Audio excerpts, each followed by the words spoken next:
Hello, everyone. I'm Larry Ridley. You're tuned into the NFL on EA Sports. Anticipation is bouncing for today's game, and we've got two quarterbacks looking to make an impact. It's Bradford's Vikings going up against Stafford's Lions.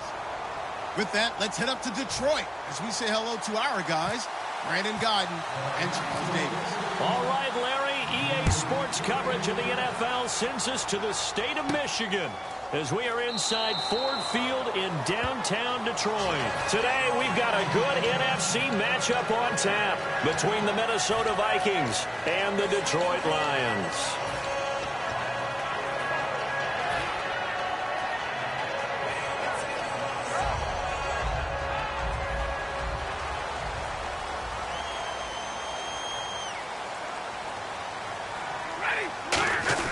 Now the Notre Dame man, this is Theo Riddick. Give him a couple on the carry there, 2nd and 8. We get a look now at the offensive starting unit for the Detroit Lions, and one big target they have at tight end is Eric Ebron. And they are ready for him to fulfill his promise because he was drafted to be a game breaker.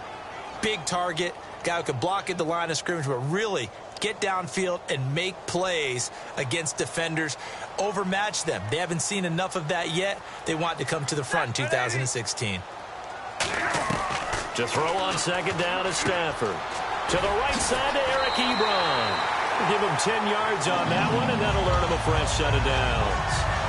An ex-teammate used to tell me all the time, I hate experienced quarterbacks because no matter what, you really can't hide what you're doing. And I think that right there, he knew right away where the blitz was coming from, where his primary guy was going to be, and he ended up going to a secondary target for a nice game. I was just going to ask you, that wasn't the primary target, and he's so good at that, isn't he? I think he knew right away that he wasn't going to get to his primary guy. I think he read that as soon as he got to the line of scrimmage, knew where the pressure was going to come from, and said, I know how to beat that, and that's what he did. Brad, I'm just going to go ahead and say it. The play Golden Tate made in overtime on the catch, you thought he was going out of bounds, didn't you? I thought he was, and then they reviewed it. He barely stayed in.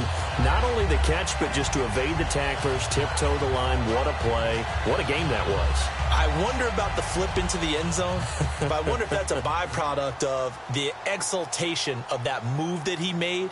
Almost like he was celebrating what he did. Got in, I think his coach would say, hey, look, we don't need the flip, but we'll definitely take the play and the touchdown. And he's brought down. The Lions are 27th in the NFL in rushing, so it's been sparse at times. Theo Riddick this past week, 70 yards on 14 carries. He's really starting to blossom as a runner, and that's a little bit of a surprise because his reputation is third down type back. Remember at Notre Dame, running back and receiver, he combined those skills very well in the NFL. But with Amir Abdullah out, someone has to pick up the slack, and that's what he's doing. Hey, 7, that's right. Zero, 50-50. Hey, go here. Hey, red. Set, lady. Now a play fake here on 1st down. Completing it here to Marvin Jones. And he's brought down after a good gain. And a nice gain at 21 yards. Well, coaches always talk about finding balance on offense. I don't think you can get much more balance than this. Big-time run, big-time pass. A 1-2 combination. Looked pretty good. How about that? Let's see if they can continue to take that kind of a punch, though. And now a 1st down following that long gain. Set, lady. From the red zone now, Stafford looking for his running back, and he's got him. And he'll get it here to the 10-yard line. Call it a gain of 5, and that'll bring up 2nd down. And a look at the Vikings defensive unit. Harrison Smith is a player I love to watch. Whether he's ranging deep as a free safety or near the line of scrimmage where he makes more plays, keep your eyes on him.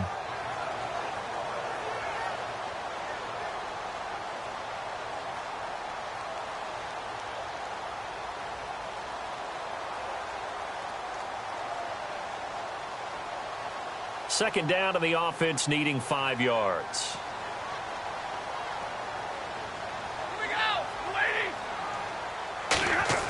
On 2nd down, here's Stafford.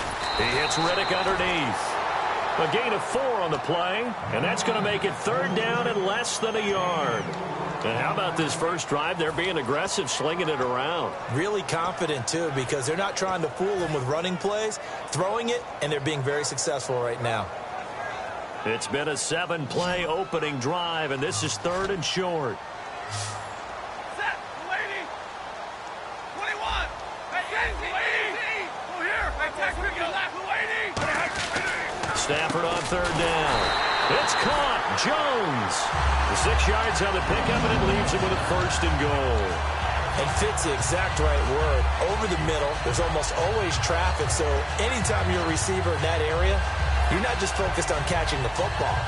You're wondering where the collision's going to come from, right? Because there's almost always someone there able to concentrate, catch it, and even add a little extra at the end with a short run. And here we go on 1st and goal. On the ground, 4th set. And he is going to lose yardage here. It's a loss of 2 there, bringing up 2nd down. Well, it's been the air game that's taken them down on this drive before they finally turned around and handed it off on the last play. And now they're looking for the big boys to get him in the end zone. Couldn't do it there. It'll be interesting to see. Offensive lines had to pass block a lot on this drive. Will they be able to revert and fire out and create some space in the run game?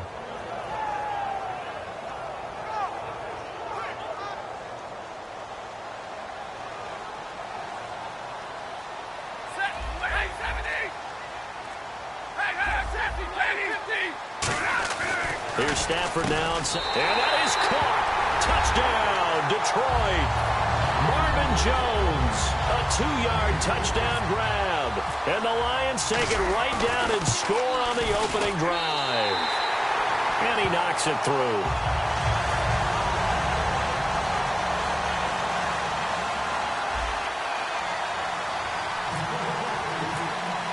So after the touchdown, Martin now on to kick this one away.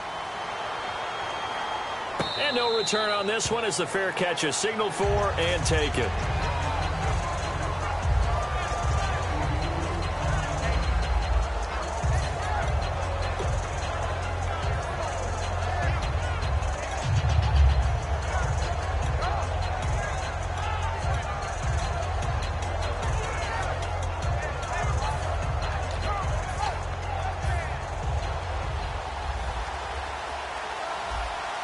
They'll come out in the pistol. Here we go.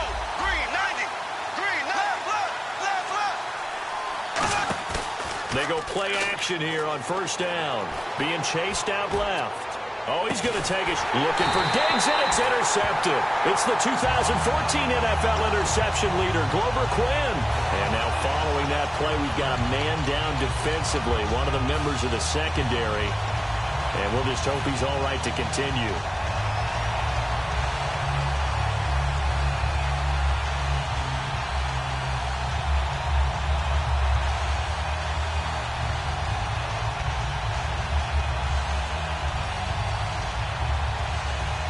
Back out come the Lions, and earlier you talked about all their come-from-behind wins this year. They have been sort of the cardiac kids of the NFL, but at 5-4, I don't know, what do you think of this team? Could this be a playoff team? I think this is a team that has a great potential to be a playoff team because within the division, they're not going to back down to anyone. And right now, that division is vulnerable. And the Lions, mentally tough, playing with whoever shows up on Sunday, and Matthew Stafford, give him some MVP looks, please. And after the play on the ground, that brings up 2nd down here. We're rolling. 180. To throw on 2nd down is Stafford. He's going to find his running back. It's complete. And he'll be brought down right around the 37. It's a gain of 5 on the play, and it'll be 3rd down. And at his size, he's a smaller back. You can get him to football. He can kind of get lost, make someone miss. It's good for him. Yeah, it's great for him. I like what you said there. Sometimes he gets lost in the traffic a little bit, but get him out in the open field into some space. That plays to his strengths the best and keeps him out of it where all the big boys are, you know, make him make someone miss in the open field.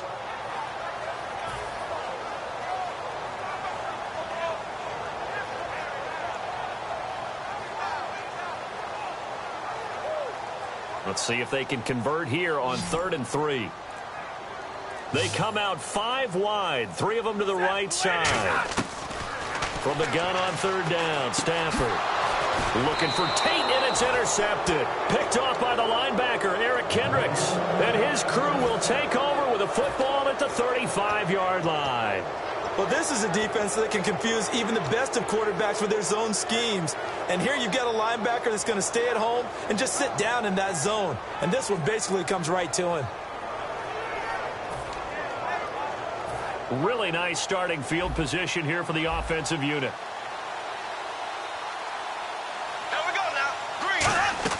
Following the interception, Bradford, a dump down to McKinnon. It'll be a gain of 4, and that'll make it second down. The starters now on offense, and Stephon Diggs, our first chance to see him today. Brandon, remember we had this conversation about how highly recruited he was in high school. Didn't quite live up to it in college due to some injuries, but boy, has he hit the NFL like a bomb. Stephon Diggs, a crafty, mature route runner who can go the distance. Second down, Bradford.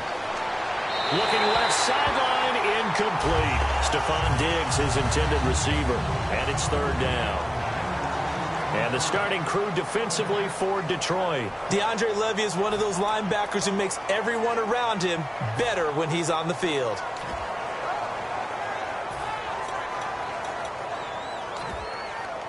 They haven't made much of this great starting field position they had. Here's 3rd and 6.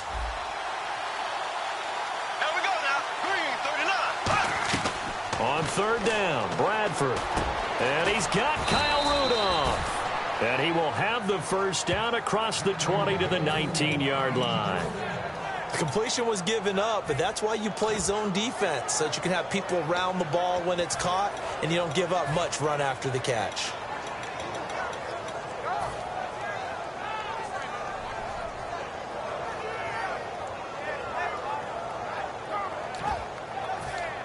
Fresh set of downs here.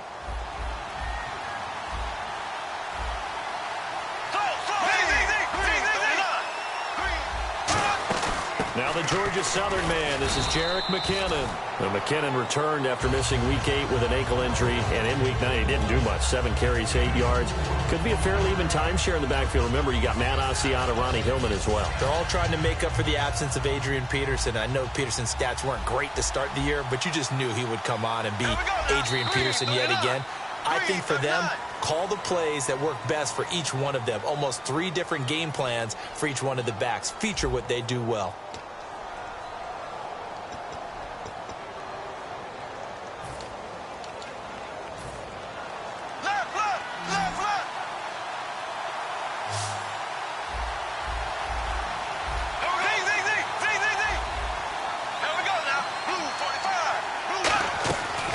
Second down throw for Bradford. This will be caught just inside the 10. It's a 10-yard gain there, and it sets him up now 1st and goal.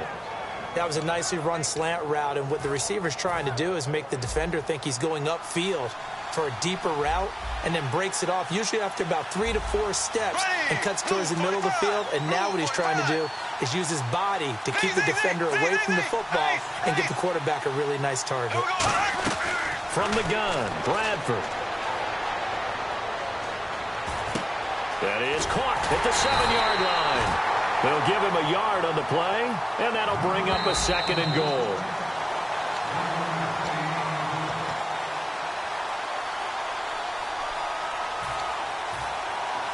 Well, he challenged the play. It did not pay off. And that means he lost a timeout in that challenge. And as a coach, you hate that. Don't know if you took the advice of the player, you threw it yourself, but it didn't go your way. At the end of the day, it all comes back to the head coach. He has the final determination on whether to actually challenge the play or not. In this case, it didn't pay off for him. And that's got to be so heartbreaking. You throw that flag, you probably feel really confident, and then all of a sudden, boom, you lose the challenge. Yeah, when you take a look at it, you're throwing that flag because you believe you're going to be right. And when it comes back the other way, you have to regroup.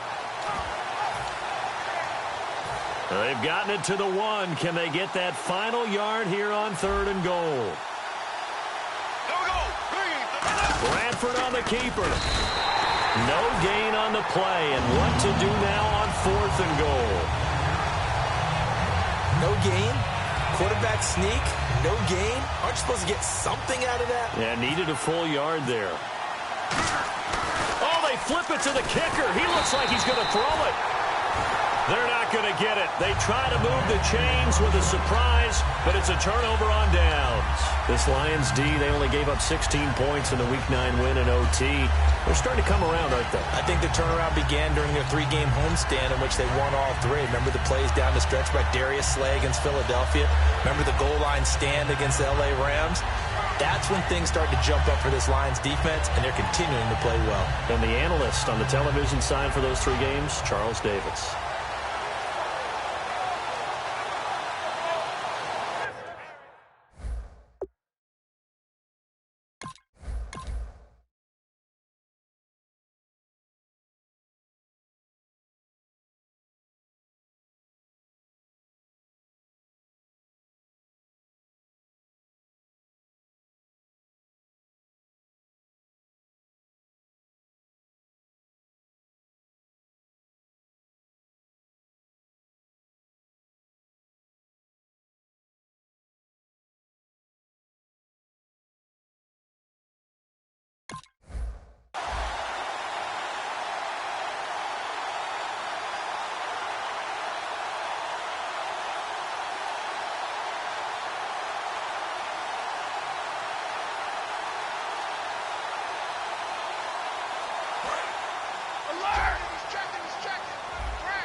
They'll run it now out of the gun. And able to find a little space. He gets this up over the 15 to the 16. 5 yards is the tally on first down. That brings up 2nd and 5. You know what really fires up offensive linemen? When the guy that is carrying the ball behind them can create his own space and break a tackle along the way.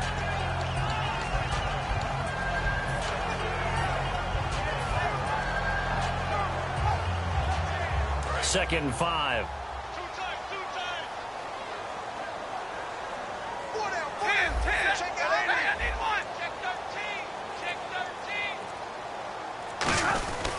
They go back to Reddick. And this time he's not going anywhere. They'll get him down right at the line of scrimmage. They'll lose a yard, and it brings up 3rd. Well, good luck there as a ball carrier. You get handed that football, look up, oh, there's a big D tackle ready to swallow you whole for a loss. Yeah, you kind of count on your guys to give you at least a little bit of time, a little bit of space to try and maneuver, but not on that one. And when you have a defensive tackle who's that strong, that agile, he's a lot to deal with. Sometimes you have to double him, and sometimes you're not able to block him no matter who's trying. And Tate's got it. It goes as a gain of 8, and it moves the chains. I don't care how many times we see it. I still get a kick out of watching quarterbacks and receivers do the pass tree in pregame warm-up. But I always remember that when we go to practices, we see that after practices as well. They really tune it up, don't they? They tune it up. They know why they do it for these situations. First down. And they build that trust, and that's why they're able to find him in this type of a situation. Down the numbers. There he goes. 20. Touchdown, Detroit. Eric Ebron, 76 yards. And the Lions are able to grow their lead. And, you know, you and I praise tight ends in today's game a lot for being just like a bigger-bodied wide receiver. Boy, a play that long from that position, you just didn't used to see that as much.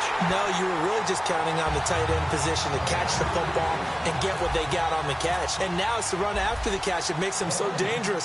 Hard to bring those big guys down when they get rolling. Couldn't bring him down here. Got into the end zone. Now the Vikings offense works their way back onto the field. And last time, they had it 4th and goal, rolled the dice, didn't get it. Now they've got to put that behind them, trying to put together another drive. A simple tip of the cap, a nod of the head to the defense. Congratulations, you got us last time. But you didn't hold us the whole time. We got down to position. We were able to be in position to score. Let's go ahead and attack again. Continue to have that kind of confidence. Not worry about the one play that didn't allow them to get into the end zone. And this time they'll be trying to get it into the end zone. We'll see what they do.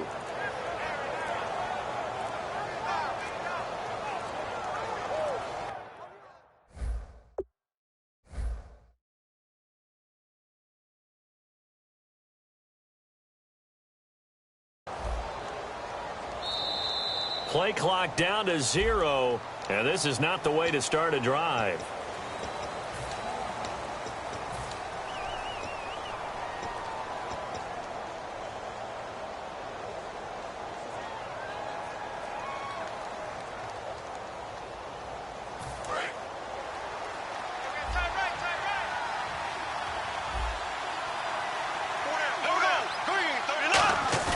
They go play action here on first down. Hit as he throws there, incomplete. Well, Charles, one thing that had you and I chuckling after Week 9 was Marquette King, the Raiders punter. Tell the truth, you weren't chuckling. You were cracking up. I was cracking up, doing a little dance, and after the game he said he was just trying to imitate that Von Miller dance in the Madden commercial. Yeah, he said, hey, we got to get your own due, right? And make sure it goes viral. And indeed it did. And then he started riding the pony at the end there. He's doing it all. But you know something? He deserves to. He's having a heck of a year punting the football for the Oakland Raiders. Throwing again. Bradford on 2nd and 10. And he's able to get this one up to his 30 before he's out of bounds. It's a gain of 5. And that's going to lead to a 3rd down. Was that a receiver? Yeah, actually it was. It was a running back who was a receiver on the play. Ike's been spending time in the receiver drills getting his feet down. Well, those guys out of the backfield, they got to be good, agile with their feet. He showed the agility there with a toe tap. No doubt about it. It's like he'd run to ballet school. Got the toes down and stayed in bounds. Bradford from the gun on 3rd down. And Rudolph has it left side. A nice pickup there, 10 yards, and it'll move the sticks. And he's the epitome of what we call the move tight end, a guy that you can line up anywhere, in the slot, out wide, in tight. Doesn't really matter because he has such great skills. You want to utilize him in all aspects of your passing offense. And there he was in the slot for the catch. Well, Charles, I know last night at the hotel we were going over injuries around the league and then looking at the quote-unquote next man up and who has really stepped in to fill some big shoes this year. Who'd you have down? Well, Cleveland, it hasn't paid off for them yet, but 6 different guys have thrown passes for them so far. They've got to settle on a starter that they really like. How about in Dallas? I think that's the ultimate one right there. Dak Prescott stepping in for Tony Romo. Kansas City's had a carousel of running backs with the injury to Jamal Charles. Then one more in Denver. DeMarcus Ware returned in Week 9, but when he was out, who stepped up? Shane Ray, their first-round draft pick in 2015. A 2nd down throw for Bradford. And his throw's going to be incomplete. He was trying to get it to Jerick McKinnon there. 3rd down here. And there was a good opportunity. Just went awry there. A drop pass. I guess that's why they call them running backs and not catching backs.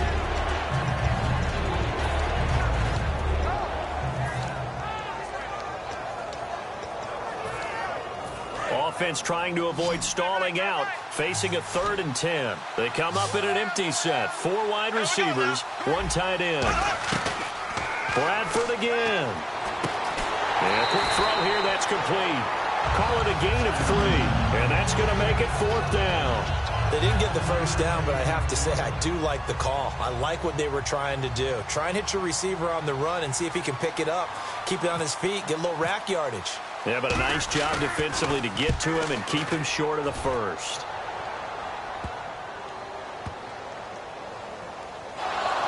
And the Vikings pick up the football. So not only do they get the fumble recovery on the punt, but now look at this field position. He almost took it the distance.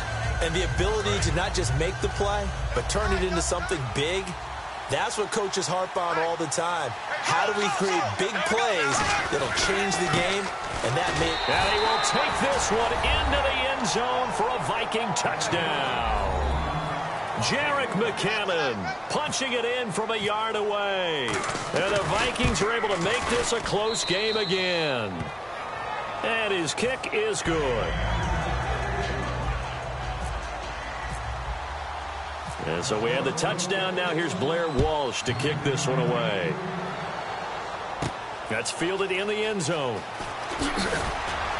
And the decision to bring it out is going to cost him about 7 yards all told as he's taken down back shy of the 20. Now the Lions offense, they get ready to head back out there. And they were able to punch it in the end zone last time. They'll be looking to do that again here for the defense. Obviously, they'll be looking to stop them from punching it back in the end zone. It always is punch-counter-punch, isn't it? And which team has the advantage? Well, let's just go back. Last time on offense, they rolled downfield, got into a good rhythm.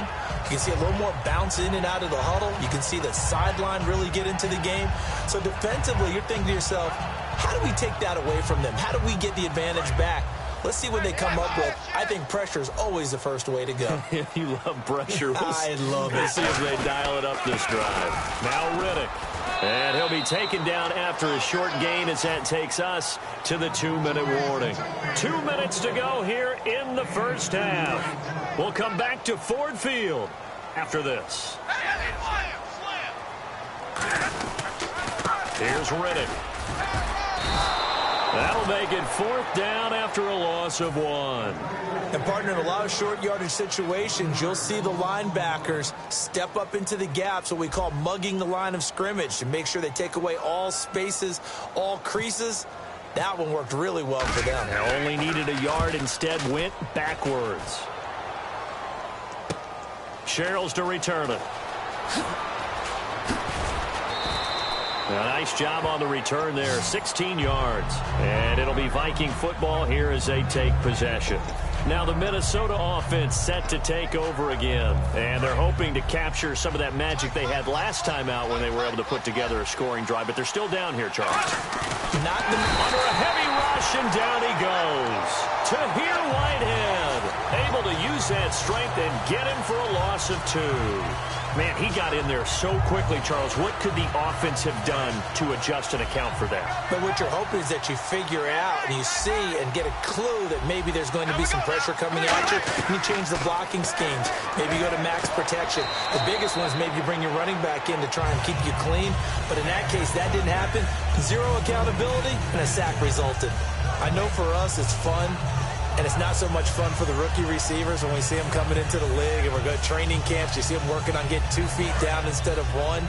But the best ones train in college trying to get 2 down instead of 1, so the transition's a little bit less. In this case, though, wasn't able to complete it anyway. Completing it to the right side, Johnson. And now the Lions going to stop us momentarily as they call a timeout. It's just their first, so they'll have 2 remaining here before we get to halftime. Here's Jeff Locke now. On for his second punt. He'd take a repeat of his first.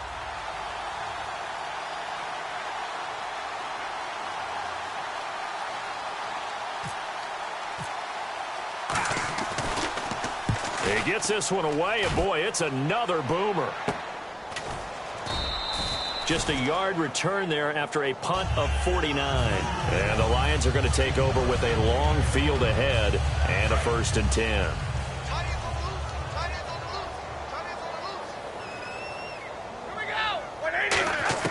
On 1st down, Stafford here. Over the middle, complete to Tate. And he's brought down after a good gain. And defensively, they were in zone coverage there. Do you have to be a little careful? You're losing playing against a good quarterback like he is to not play too much zone? Yeah, you have to be careful about how much time you're giving up. I think it's a good... Now hold everything here. We're going to get a timeout by the offense. So that means they're down to 1 remaining here as we head toward halftime. So after that big gain, let's see what else the offense has up its sleeve.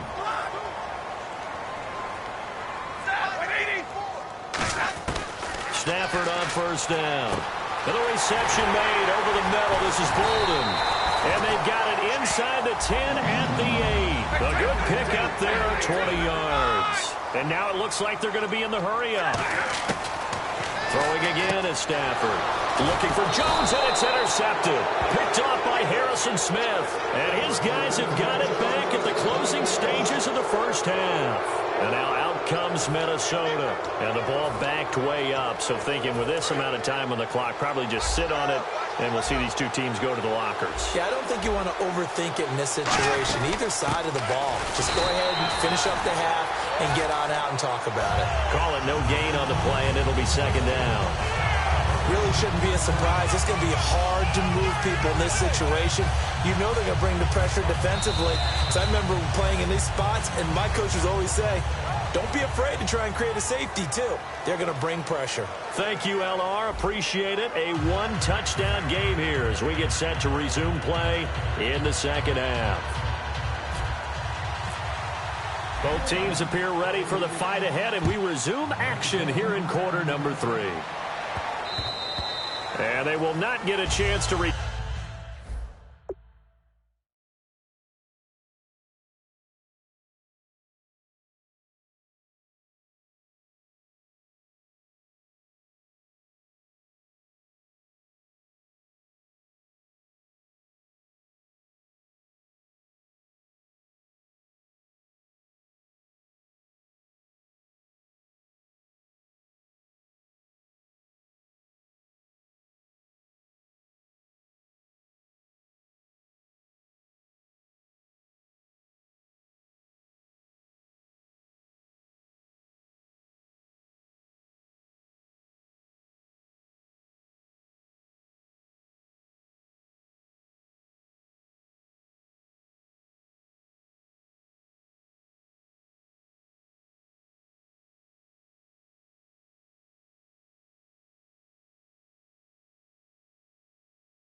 return this one as it's through the end zone for a touchback. Out come the Vikings. They'll have it first on offense as we begin the third. They're close game, but they're going to need to do a little bit better probably here in half two, no? I would agree with that totally. I would guess it in the locker room. They talked about cleaning up some of the errors, but overall I think they wanted to be positive with them. Guys, we're right there. Just not playing as well as we need to. Let's pick it up, and we still have a chance to win this game. Yeah, they do. We'll see if they can pick it up. They come out 5 wide, 3 of them to the right side. Bradford on first down. Quick hitter here, it's complete. And he's able to get out to the 32, brought down there.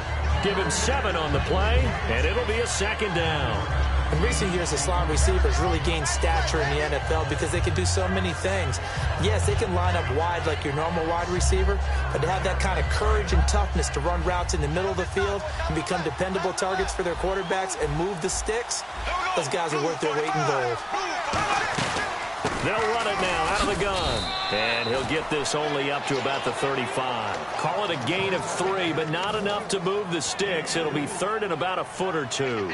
We always like to talk about defense in terms of levels. First level defensive line, second level linebackers, third level defensive backs. On that run, that was what we call a first level run, and it was stopped by a second level player.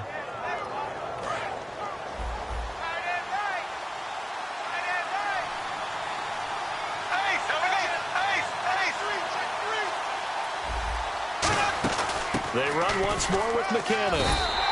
No gain on the play there. A nice job defensively. And it likely forces a punt situation on 4th. Here's Jeff Locke now as he's on to punt for Minnesota.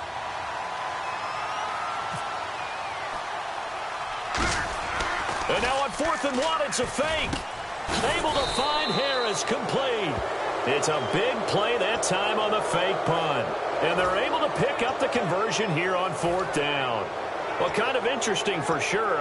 It worked out for them. They only had a yard to go. You know, when you do that fake punt, you're kind of starting back further than you need to when you only have 1 yard.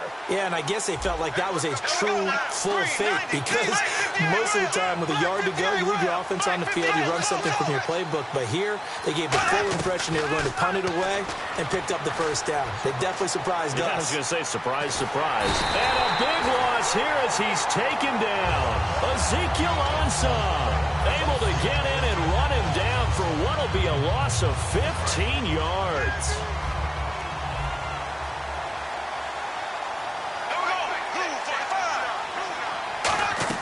Second down, Bradford. To the sideline, and oh, a nice catch there. Made sure the feet were inbounds, and they were. Can you do any more work or make it more dramatic for not much gain than what we just saw there? Did you see how his toes got down? Tip-tap, got him down. But what did he get out of it? He sold the sizzle. He just had no steak. I mean, was it 1 yard? Yeah, plays like that, you at least expect a first down. They're just 1 yard. Third and long for Bradford. Now a hit, and the ball comes out. Bradford has lost it. Does the big boy have the juice? And he will not get all the way home, but he will take this back down to about the 2-yard line.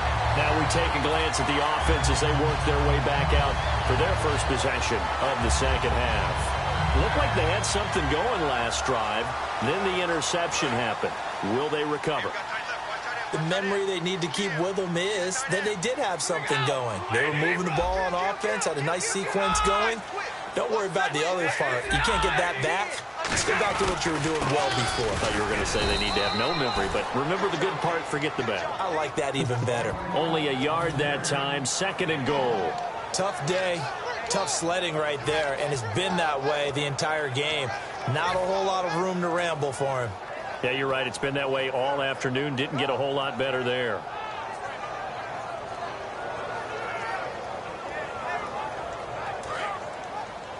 Double tight, guys. Double tight.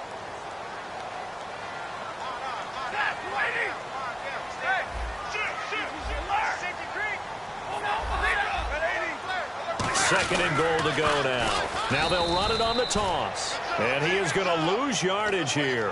It's a loss of 4. Now third down. 2 straight shots on the ground. Now on third, do you go to the air?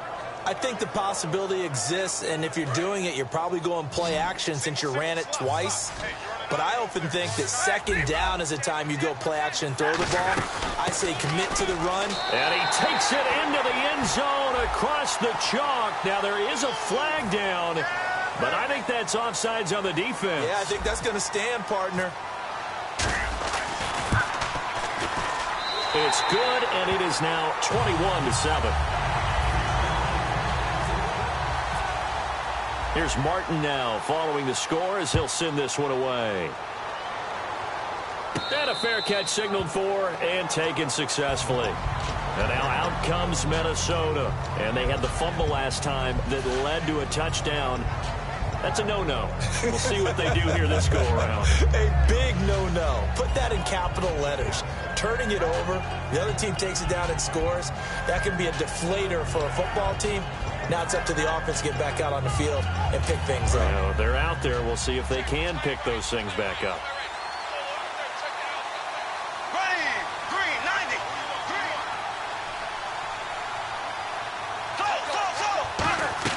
A first down throw for Bradford. Into a double team, and it's intercepted. It's the 2014 NFL interception leader, Glover Quinn.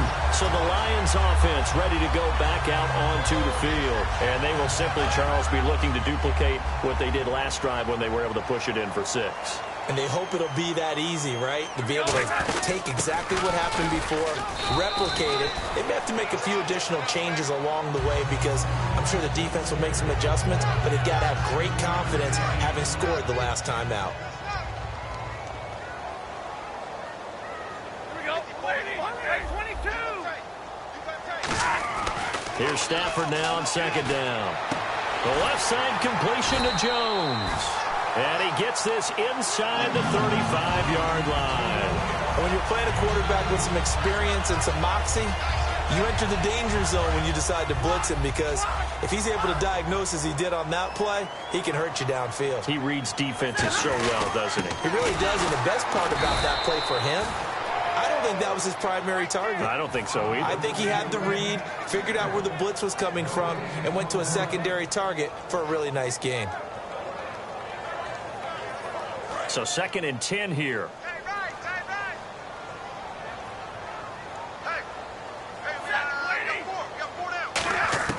To throw on second down is Stafford. It's brought in left side by Tate. And he's able to get it down to the 25-yard line. It's a gain of 7, and that's going to bring up a 3rd down. When you see zone defense and you know you've got a drag route on as your primary call, you've got to be really careful as a passer about how far you let your guy go because he might wander into some tough coverage. Stafford, it's caught. Jones. And he will have the first down inside the 10 to the 9-yard line.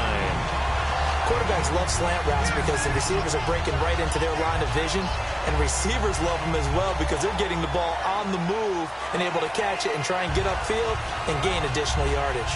And the next snap coming inside the red zone here.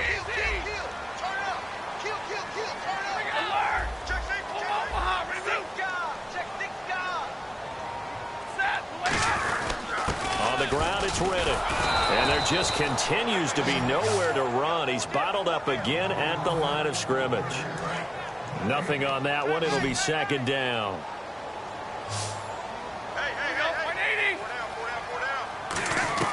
On 2nd down, here's Stafford. That's complete right around the 8th. And he takes this one in for a Lions touchdown. Golden Tate, a 9-yard touchdown grab. And the Lions add on to their lead. And it's up and good.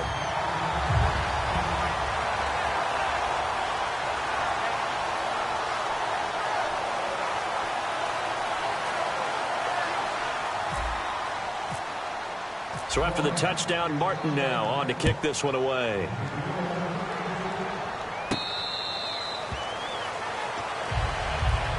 And now out comes Minnesota. And last time wasn't pretty. One play and an interception. We'll see if they can do better.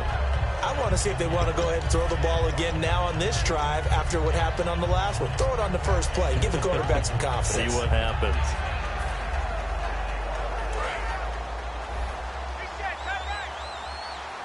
One receiver left, two to the right. They go back to the air here after the INT.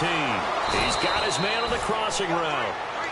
Give him 13 on the pickup there. And it'll give the Vikings a first down. Back now at Ford Field. A lot of happy faces in the crowd at this point as their guys have a big lead here to start quarter number 4.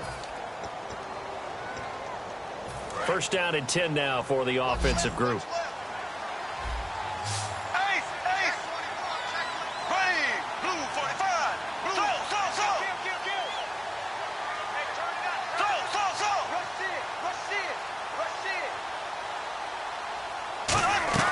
On first and 10, Bradford. Oh, he dropped it. And that's pretty indicative of the way this one's gone.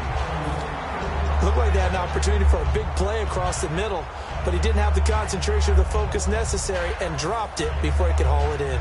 Offense still needing 10 yards. Second down.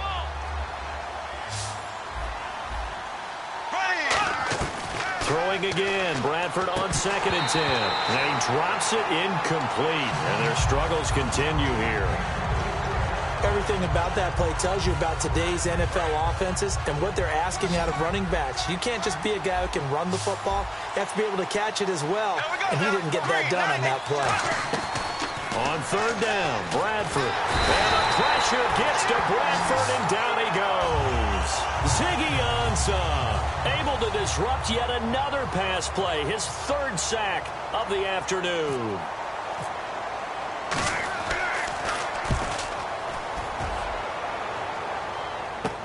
On the return, it's Tate. A very nice job on the run back there. He'll get 23 yards all told. And the Lions will take over. Here's the Detroit offense now as they head back out onto the field. And they'll just simply be looking to build off the confidence of the last time out where they scored a touchdown. And confidence is powerful, isn't it? When you scored once, you feel like you can go back out there and get it done again. Doesn't matter what the defense throws at them. They feel like they're in a groove right now, and they want to get out there and show it. Yeah, hoping to stay in that groove here this go-around. So second and medium, 2nd and 5 now. Riddick with a carry. And they'll stop him right on the midfield stripe. Just a couple on the pickup there, and now it's third down. And in this situation with a lead fourth quarter, they're liking keeping the ball on the ground, I'm sure. That's just smart football, but you know the defense has to know it as well. They've got to stop them here. So now we're going to see that loading the box in a big way. 6, 7, 8, 9, whatever it's going to take, puts a little bit more pressure on your big offensive line. Golden Tate, his intended receiver, and it's 4th and 3. Third down is a down. Both sides know they absolutely have to win, and the name of the game for the defense is pressure on the quarterback. But pressure on the quarterback with contact, that's how you end up winning it. And you can't do it much better than that. This ball kicks out of bounds at the 4-yard line. And now out comes Minnesota. And with this deficit, you can't have too many more drives like the last drive where you had to punt it away. You know what I would tell my offense right here? The punter doesn't exist, guys. He doesn't even exist. He's not a team anymore. I just cut him, all right? So you've got to go out and create some offense for us here and give us some points. No way does that guy get on the field on this drive. Poor punter. Yeah, it wasn't his fault. But hey, listen, there's got to be casualties at times. We're trying to win a game. That's going to go as a loss of 2, and it'll be second down.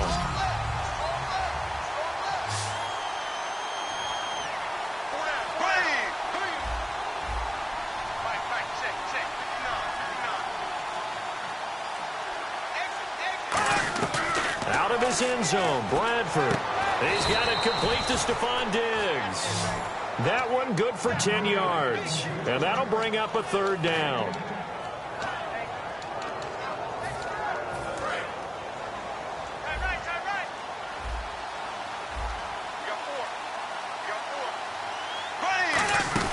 They'll run it now out of the gun. And he'll have the first down as he's up to about the 18. They get 5 out of that one, and it moves the chains.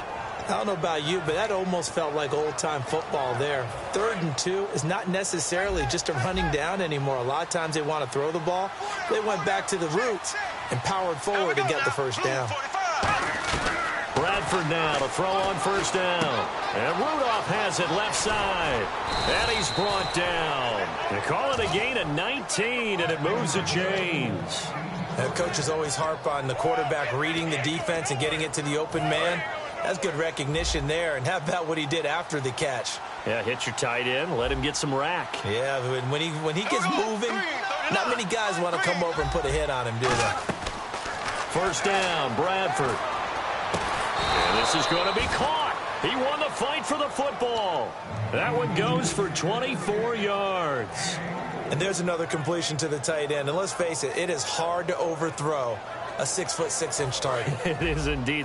Quarterbacks like their speed guys. They like that huge 6'6" target that they've got in him. They really do, and it reminds me of what one great tight end told me once. He told his quarterback, just make sure you throw it up there. You know, kind of like put up on the top shelf where the kids can't get it. 30 yards on the pickup there. And the Vikings are going to have it now, 1st and goal. We just saw him hit a big play there on a deep post. And most of the time, the post isn't available because usually you have defenders in the middle of the field. But if you and he'll get into the end zone. Touchdown, Minnesota. Jerick McKinnon, his 2nd touchdown of the afternoon. And the Vikings are able to close the gap just a bit. It's up and good, and it's now 28-14. 2 scores down, 3 timeouts left. Still a chance if they can somehow get this one back.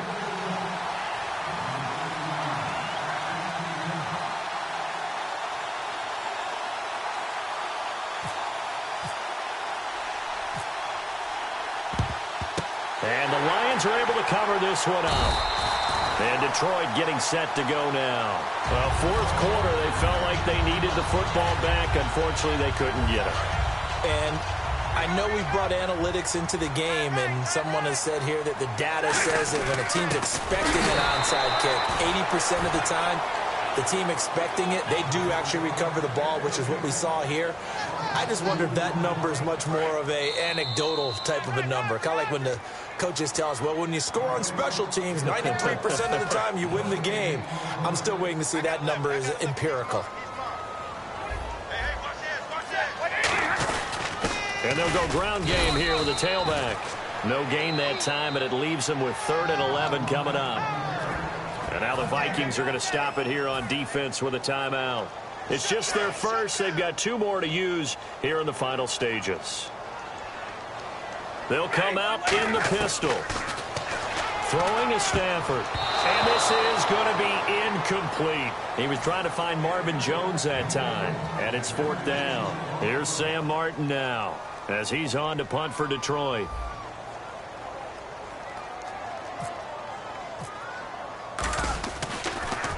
Averaging over 50 yards a punt so far as this one's away. And that is how you do it, my friends. This will be spotted out of bounds inside the 5-yard line. And now out comes Minnesota. And they're going to need another score. Got one last time, but still down here. When you're playing catch-up, every possession becomes crucial, doesn't it? It's vital. Get back out on the field, punch it in the end zone again. They know it's not easy, but what they do have going for them, they did score the last time. They think they've got a good formula working. And what about the defense? Well, now you're just saying to yourself, okay, we gave up a score last time. What adjustments do we need to make to slow them down now and get the ball back for our own offense? Is it more pressure? Is it more zone? What do they have to do? They're trying to figure that out themselves. We'll see if they can figure that out right here. And he's brought down. They give him 14 yards that time and a fresh set of downs. And now they're in the hurry-up. Bradford on first down. He's going to let it fly. And it drops down incomplete. Thought he might have had it. Instead, 2nd down. And when all else fails as a defender, when you're not there in the coverage, your best friend is exactly what we saw there. A big play shot taken by the offense. Unfortunately, it ended in a big drop. And this one hauled in by Rudolph. It's a 4-yard pickup, and they're going to face a 3rd down. Still in search of the 1st down after that last completion.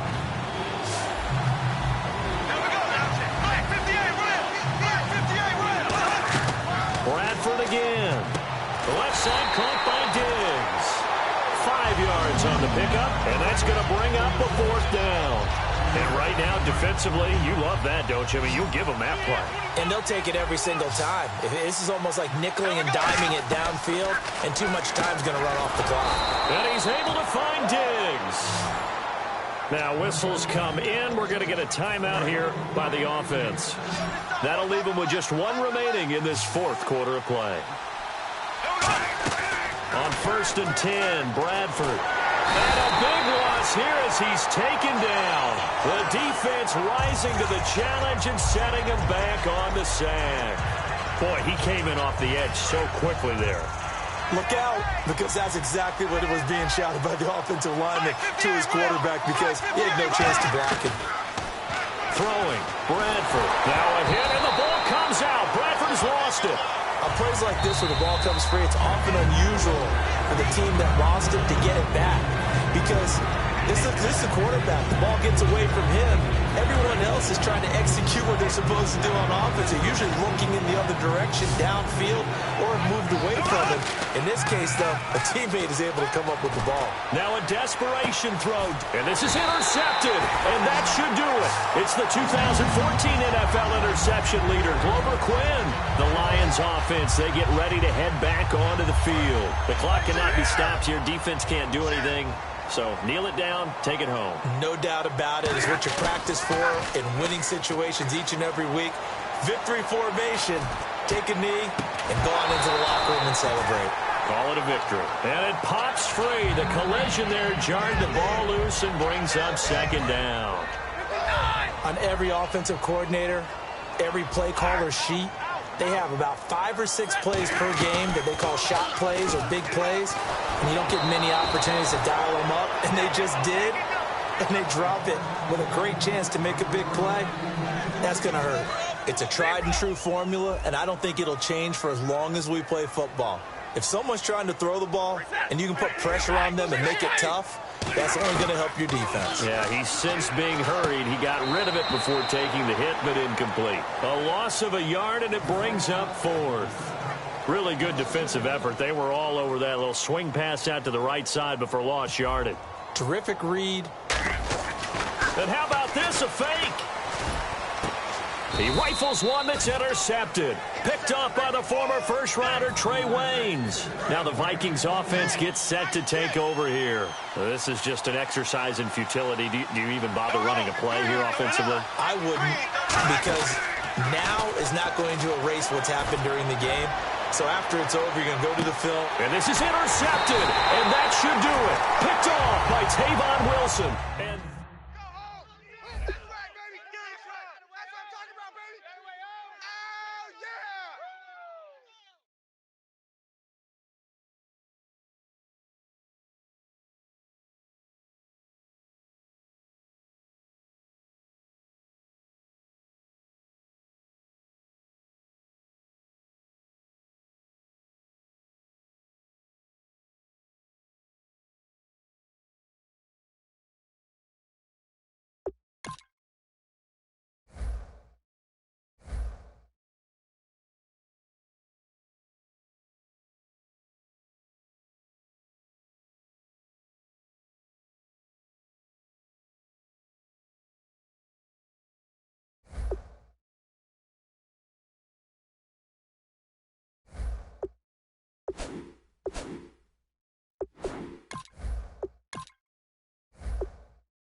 Boy, we've just gotten started here, and already these guys have been handed a really difficult decision to make.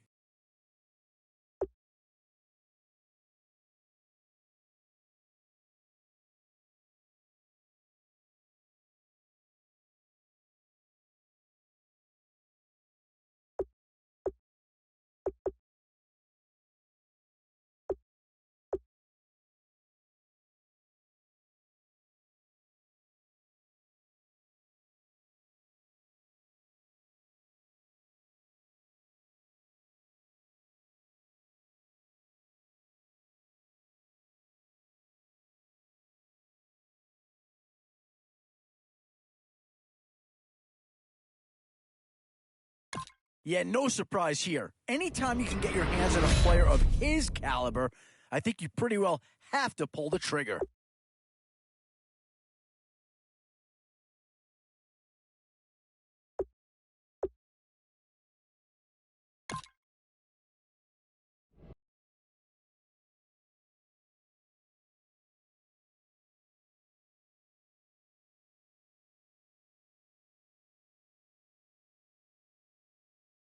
Be coming off the best season, but they do have a few good assets.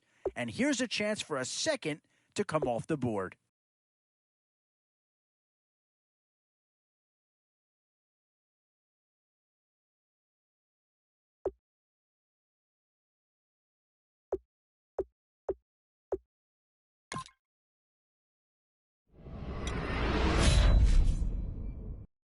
Where to now? Do you get yourself a big brute for the trenches or someone who can really help you out at the playmaking type spot?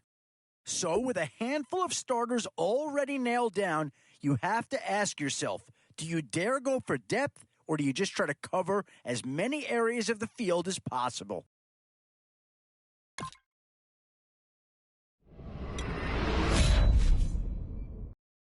One thing's for sure in this round, you're going to walk away with a great player no matter which way you go.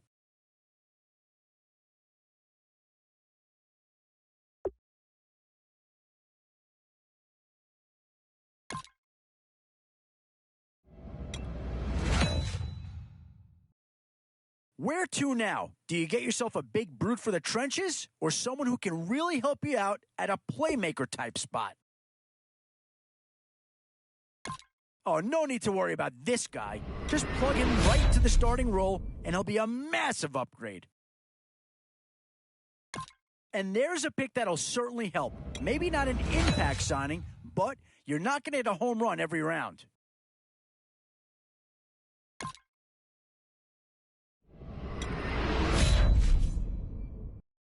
Now it's getting to the time of the draft where you really want to get lucky and hope somebody falls into your lap.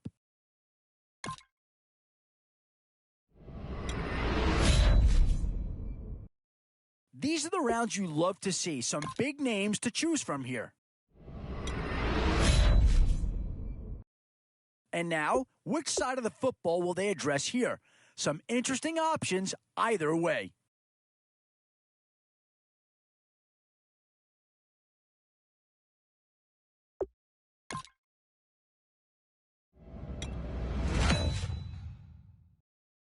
Both offensive and defensive options here. They might have to ask themselves which side of the ball needs more attention.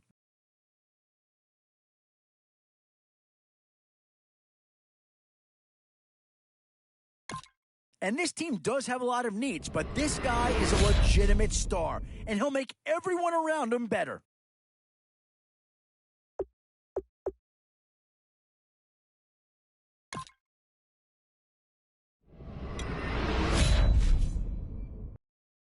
Boy, it's finger-crossing time now. With the end in sight and a few more holes to fill, you've got to be hoping that there's still a gem or two that becomes available.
Thank you very much, Larry Ridley. I'm Brandon Gaudin with Charles Davis. We are ready for this draft champions matchup as you get a quick peek at some of the stars in today's game. We're ready to go. Let's get down to kickoff.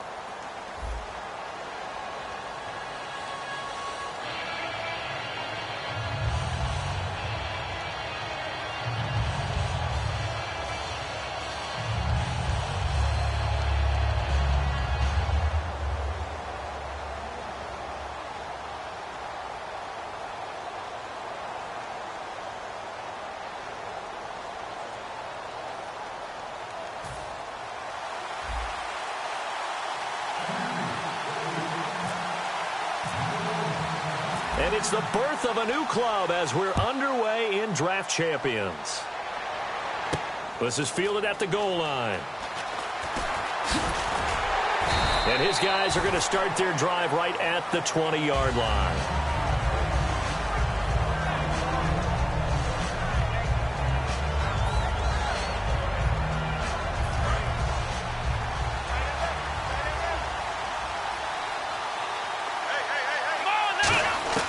They'll come out throwing here on first down. And incomplete to open things up.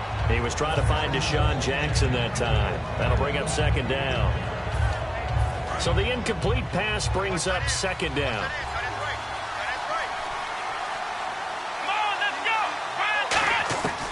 Now they'll throw here out of the gun. Bringing it in, Jackson left side. And he's able to get up here to the 26. Call it a gain of 5. And just like that, it's third down.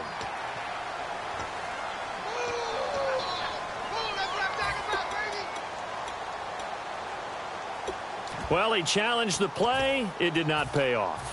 And that means he lost a timeout in that challenge. And as a coach, you hate that. Don't know if you took the advice of the player, you threw it yourself, but it didn't go your way. At the end of the day, it all comes back to the head coach. He has the final determination on whether to actually challenge the play or not. In this case, it didn't pay off for him. And that's got to be so heartbreaking. You throw that flag, you probably feel really confident, and then all of a sudden, boom, you lose the challenge. Yeah, when you take a look at it, you're throwing that flag because you believe you're going to be right. And when it comes back the other way, you have to regroup. They'll run with a backup. This is Williams.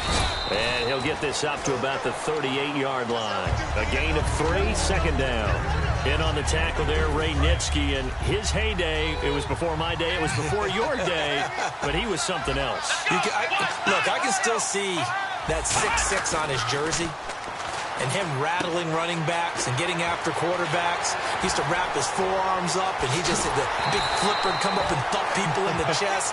He was an absolute marvel playing in the linebacker position, especially right there in the middle. A Hall of Famer in 1978, and deservedly so.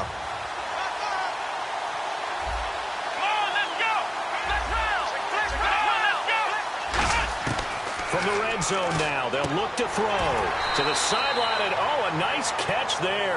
Made sure the feet were inbounds, and they were. And they're getting him involved early. You feel like they saw something on tape, or they just have a sense with him because he's had a good week of practice or something in that area, that they want him involved, just as you said. They want him to touch it either in the running game or the passing game, but they must like the matchups they're getting. And the pocket's been protected pretty good here so far on the opening drive. We always talk about confidence in runners and catchers and quarterbacks. How about the protection detail? And he is into the end zone. Touchdown, Detroit. D'Angelo Williams taking it in from a yard out. And the Lions take it right down and score on the opening drive. And he'll bang that one through. And following the touchdown, Josh Scobie now will kick it away. That'll be taken in the end zone. And he'll take it back to about the 19-yard line.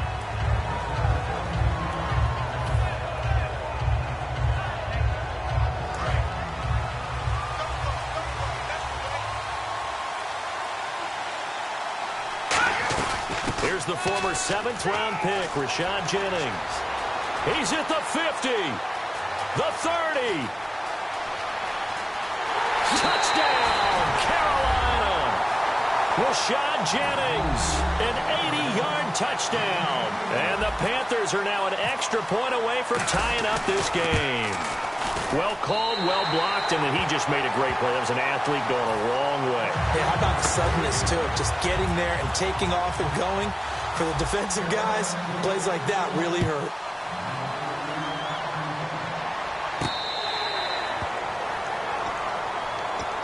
Here's the Lion offense now as they get ready to take over. And that last drive, a long drive, but not just that. They had a great air attack going. Do they stick with that? I would think that they would, because if they were competent enough to do it on the last drive, starting backed up in their own territory, why would you change anything? They've got to be confident about what they're presenting and continue to do so. Yeah, because the secondary, they really look clueless. And that was amazing because that drive went and went, no adjustments, and no big plays by the defense to knock the ball away.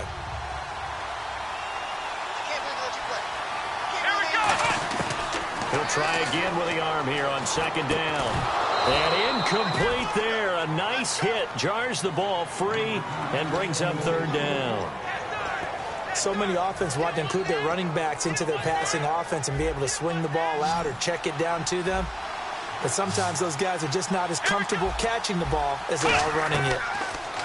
Looking to throw. The Panther rush too strong. They get there and take him down. Rashid Hageman in there to drop him for a loss of 10. And it'll be 4th and long. Here's Brad Wing now to punt it away on 4th down. Back deep is Travis Carey. He'll send this one into the Midwestern air, and it's a good one. Taking it about the 36. A good return there, 17 yards. And the Panthers will take over in terrific field position. Carolina getting set to take the field. And coming off a one-play drive that was so deflating for the defense, what's their mentality? How do they rally here and stop this offense? Well, hopefully there's some determination that sets in because they weren't ready to go on the last one. Give all the credit to the offensive guys for getting it done, but to allow a run of that length, that's just not being prepared. So now, are they determined? Are they ready to read their keys and make the proper plays? And we'll see how determined they are. Now the offense lining up 1st and 10. So many times you hear today's NFL described as a space game. Get your best players into space with the football in their hands. That's why sometimes you just swing it out to your runner, get him out in the flat, and let him have a chance to make people miss an open field. Marcus Wheaton was the one he was looking for. And it's 2nd down.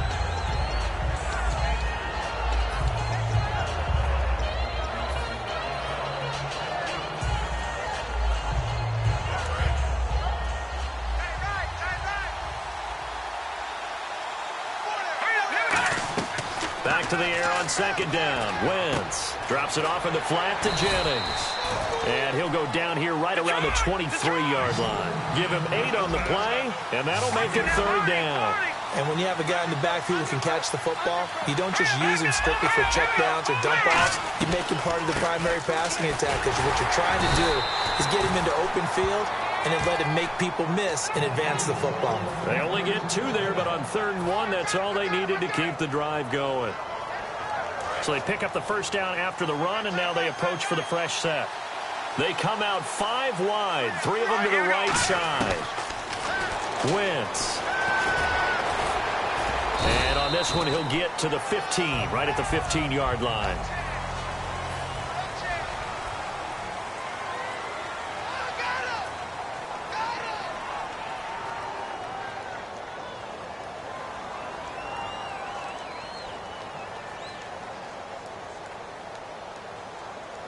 And the defense with their backs against the wall a little bit here as the offense is in the red zone. They'll run it now out of the gun. And he's brought down just outside of the 10 at the 11. 5 yards is the pickup there as that extends this drive. So many teams want to throw the ball in this situation nowadays, but I love watching a team that has enough confidence to go ahead and run the football. In that situation, that's almost a tendency breaker. And he will take it across for a Panthers touchdown.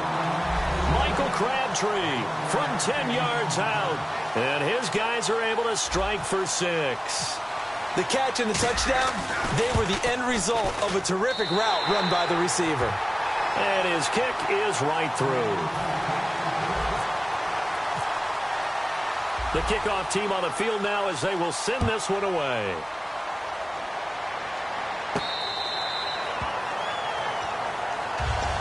So here come the Lions now. And on the last go-around, they really couldn't get anything going. They had to punt from deep inside their own territory, which means you're going to lose the field position battle as a general rule. What they're looking for now is a little more consistency. Move the ball at least a few times on offense. Into double coverage, and it's intercepted. A great read, and it's picked off. And his crew will take over with a football at the 35-yard line. Carolina getting set to take the field. And that recipe on their last drive that resulted in a touchdown looked pretty good, so they'll be hoping to do that once more. And it takes me back to when we sat with the offensive coordinator and the head coach. They felt pretty good about their game plan and thought there were some holes in the defense, and they exploited them the last time out. Let's see if they can come back and put together a similar drive. And we'll see if they can do just that. So many things have to come together just right for a screen pass to break for big yardage. The blocking, the timing of the pass to the runner, everything has to fit together just right. But on that play, the defense was able to disrupt things and hold it to a short game. And he is out of bounds on the other side of midfield. And there's a completion to the tight end. And look at the size of these players nowadays. At that spot, 6'4", 6'5", and up. A lot of guys used to be basketball players, somehow came back to football. That's really good for the game of football. You're getting better athleticism, great hand-eye coordination, guys who know how to control their bodies when they run their routes. Coaches really don't care from what position they get this, but run after the catch ability, rack ability, is often the difference between winning and losing and changing field position. This is Jennings. And running room hard to come by here. He gets it down to the 8. Give him 3 on first down. It'll set up a 2nd and 7.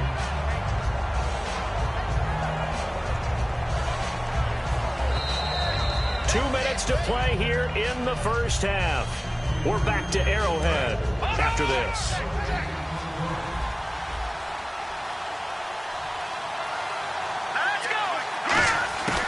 They stay on the ground. Again, it's Jennings. Just a gain of a yard there, and now it'll be 3rd down. The best defensive linemen, they play with great leverage so they can get low and not get bowled over by offensive linemen. They have excellent hands. They can throw people off on a play. We just saw a great example of a really good run stop by a guy playing the defensive tackle position. And that is incomplete. And that was a nice play. He knocked it away, but obviously you want the interception in this situation. You want to take away any chance that they have any decision to make on 4th down. But things happen so quickly in the end zone in this compressed area of the field that you're just happy to knock it away and not allow a touchdown. So the drive takes them inside the 10, but it ends with just 3. And a nice job defensively to rise up and make sure they didn't get in. And Detroit getting set to go now. And last time, 1-play interception. So this offense, they should be fresh.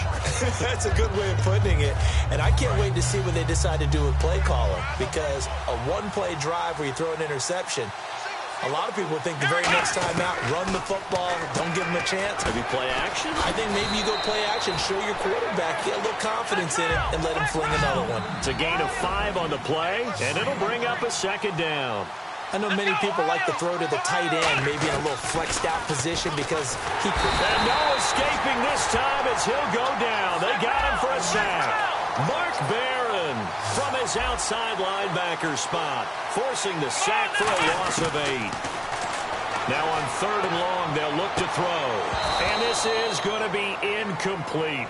Well, they've had a pretty frustrating first half here offensively and then just continued there with that incompletion. Yeah, definitely frustrating for them, but heartening for the other guys. Those stop troops, they're enjoying things right now because they've made it.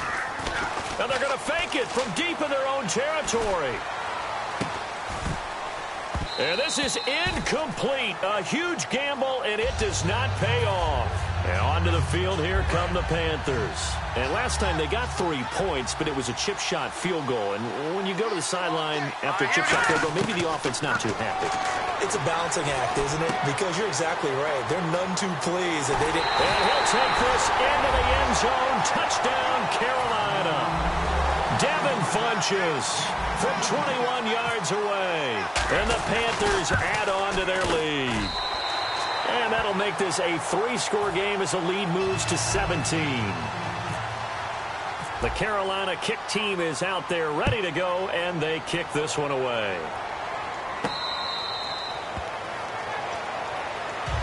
And Detroit getting set to go now.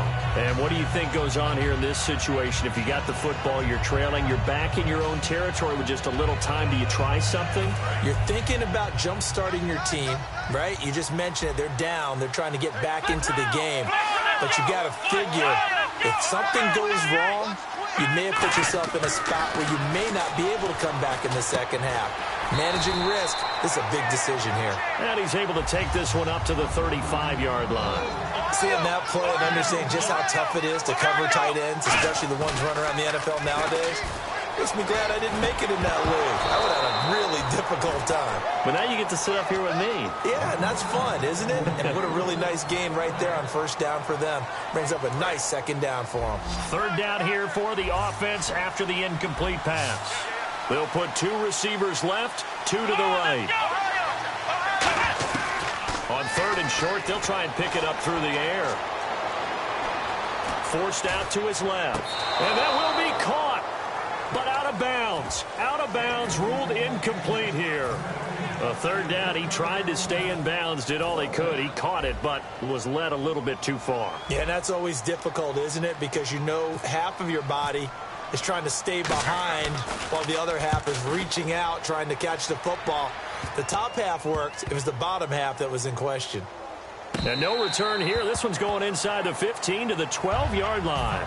Carolina getting set to take the field. And the ball backed way up. So thinking with this amount of time on the clock, probably just sit on it, and we'll see these two teams go to the lockers. Yeah, I don't think you want to overthink it in this situation. Either side of the ball. Just go ahead and finish up the half and get on out and talk about it. And he's brought down, but not before they get it across the 20-yard line. Now hold everything here. We're going to get a timeout by the offense. It's just their first, so they'll have 2 remaining here before we get to halftime.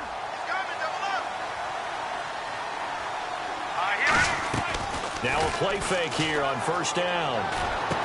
And this one complete to Marcus Wheaton. Now whistles come in. We're going to get a timeout here by the offense. So that means they're down to 1 remaining here as we head toward halftime. So here we go, 1st and 10 now. On 1st and 10, here's Wentz. Josh Doxson's got it complete. And he's brought down. Now hold everything here. We're going to get a timeout by the offense. And with halftime on the horizon, they'll be out of timeouts from here forward.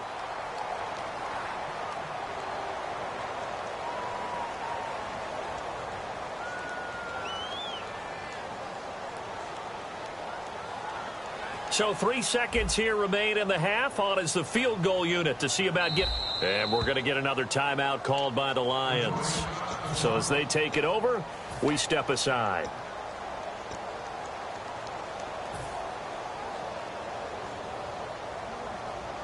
So 3 seconds here remain in the half. On is the field goal unit to see about getting 3 points. Oh, they flip it to the kicker. He looks like he's going to throw it. Nowhere to go here. He lost the football. So we come up, and actually, Larry, hold that thought. We're right back to the action. So both teams have their marching orders, and we'll get going again here in quarter number 3. Fielded about a yard deep.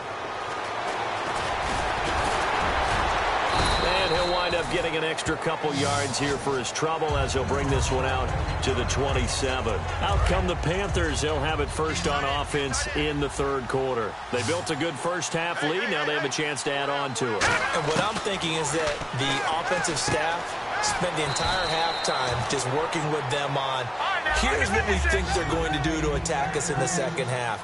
Nice first half that we've had, guys, but be prepared for some change-ups. We're going to see them when we kick it off in the second half. See how they handle any adjustments that might be made defensively. On second down, here's Wentz. And the hit jarred it loose. It's incomplete. After watching him drop that slant, I can hear my old coach's voice ringing in my ears right now.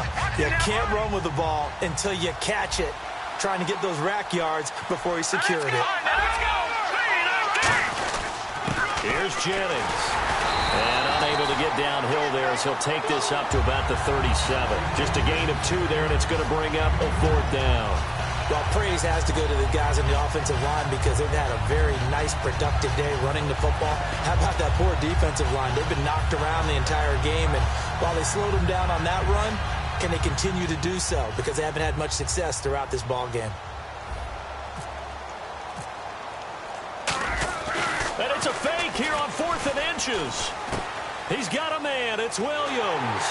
And the fake will work. He's going to have a 1st down. It's a pickup of 17 there. And they're able to convert here on 4th and inches. Now, this worked, so I guess I shouldn't be nitpicking too much, but they only had a couple of inches to go. Why fake punt? Yeah, I'm with you on that one. If you're going to go... And no escaping this time as he'll go down. They got him for a sack. It'll be a loss of 10. And it'll bring up 2nd. And plays like that really hurt play calling. They had a really nice gain on the previous play, but gave about half the yardage back on the sack. Excellent pressure up front. Nowhere to go with the football. Down he goes. He digs him partway out of the hole that they're in. It's an 8-yard gain, and it makes it 3rd and 12. Play clock winding down. Throwing now is Wentz. And he couldn't hang on to it through the contact. Incomplete.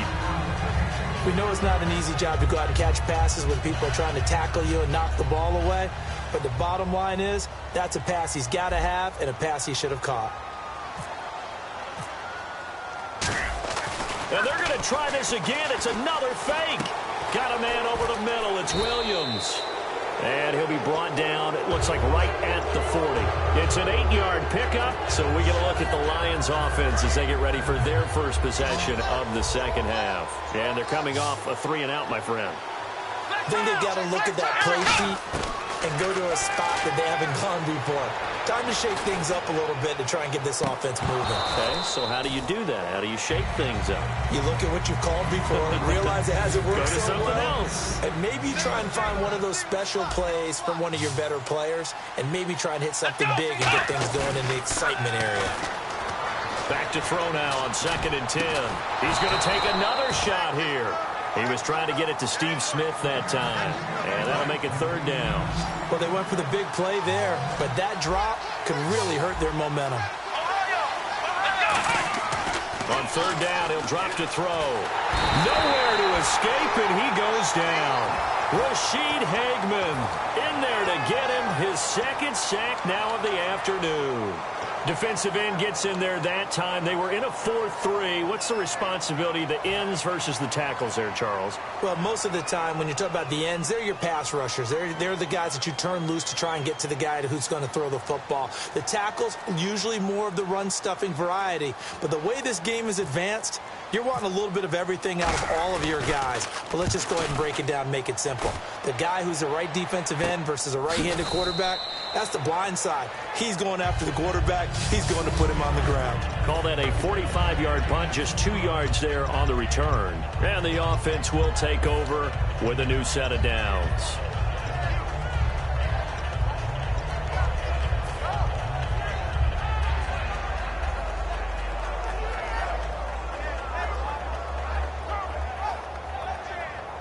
And am I seeing this correctly? They brought out the field goal team here on 1st down.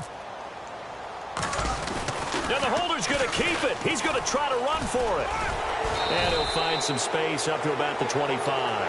It's a pickup of 4, and it'll bring up 2nd down. Well, there's 2 sides here. I guess you could pinpoint and look at the offense and say, oh, man, what a disaster. Hey, the defense, though, they came through. Preparation's the key to everything, and when you're on the defensive side of the ball and in special teams meetings, you prepare for plays like this. And in this 2nd down to the offense in search of 6 yards. They come up in an offset eye. Now Wentz throwing on 2nd down. And incomplete there. A nice hit. Jars the ball free and brings up 3rd down.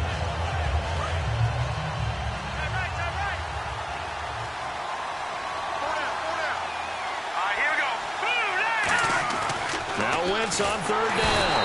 Blitz coming, and down he goes.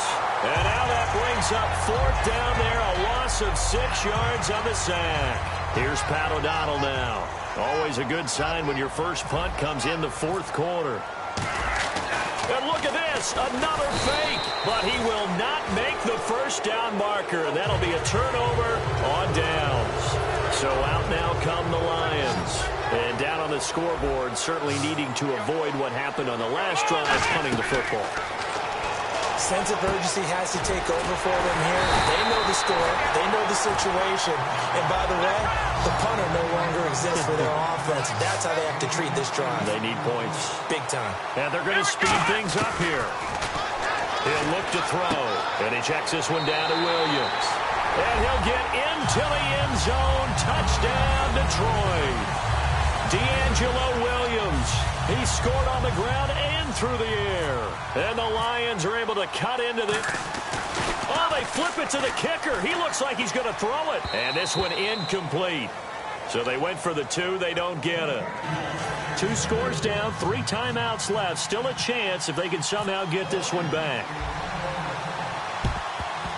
And it looks like the Panthers' hands team does its job. The risk-reward of the onside kick, when you don't get it, the risk comes out to play, and here they gave up great field position. And that's the key to everything, because you're trying your best to press advantages when you have them, and field position leads you to that type of play calling, and whether you want to blitz or whether you want to throw the ball deep, those types of things, now they've given up that type of field position, the advantage is switched to their opponent. Second down now after the incompletion.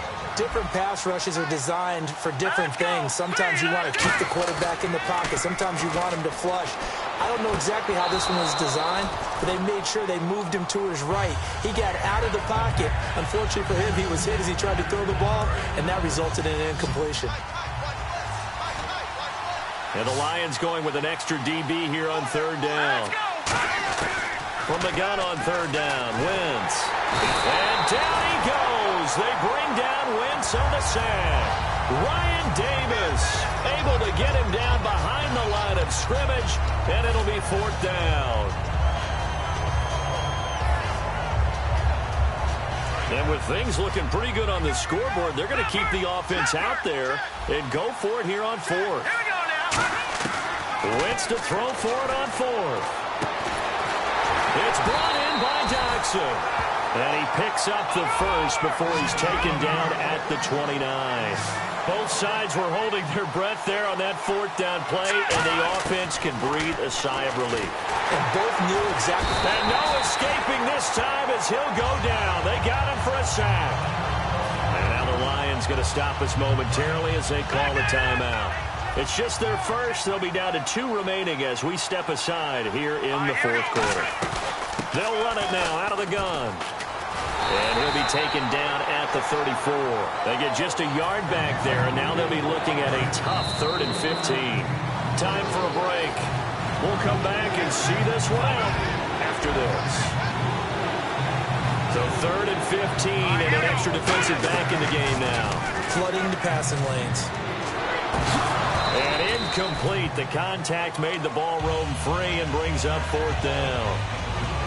On any passes in the middle of the field, anyone who's going after the football is going to be conscious that it's probably going to be contested, and often physically. Sometimes that leads to drops. And it's a fake. He's going to throw it. And Robinson with a big catch. A big play there on the fake field goal. And the decision to go for it pays off. They've got a 1st and goal.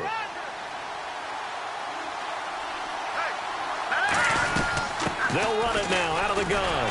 A strong running. And he's going to bowl his way in for a Panther score. Rashad Jennings, his 2nd touchdown of the afternoon. And the Panthers are able to grow their lead. And he's got it up and through.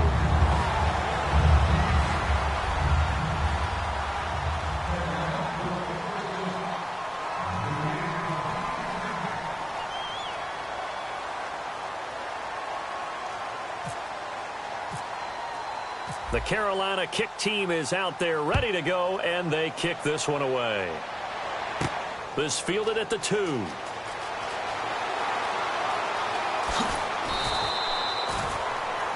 Now the Lions offense, they get ready to head back out there. They're down big here late. I don't know. You just one last drive here for pride? Some people like to do that. I remember playing for a guy once we were down huge, and someone said, "Coach, what do you want to call?" He just waved a hand. He's got a man, complete. A very nice pickup of 33 yards. Not the tallest receiver on the field, but he just shouted to admit that the little guy can't go downfield and make a big-time catch on a deep pass, because sometimes they'll just out-scrap you for the football. And he'll be hit as he releases it, and that'll fall incomplete.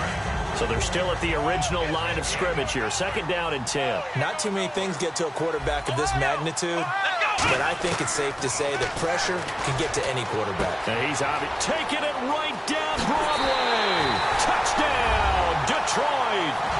Jermaine Kearse, 48 yards. And the Lions are able to draw a bit closer. And that touchdown puts us in a position to have a discussion, doesn't it? Now it'll be a 2-score game after the conversion. Yeah, I mean, there's no doubt with a 2-score game they're going to have to onside kick it. We'll just see if they've got a miracle up their sleeve. And you wonder what onside kicks they're going to use and in what sequence if they hope to have a chance to win this game. Yeah, following the touchdown, Josh Scobie now will kick it away. Fairly short kick, taking it to 14 here. And a nifty return there as he's all the way up past the 40-yard line. Here's the Carolina offense as they get ready to take over here. And they were able to punch it in the end zone last time. They'll be looking to do that again here for the defense. Obviously, they'll be looking to stop them from punching it back in the end zone. It always is punch-counter-punch, isn't it? And which team has the advantage? Well, let's just go back. Last time up. It's caught inside the 25.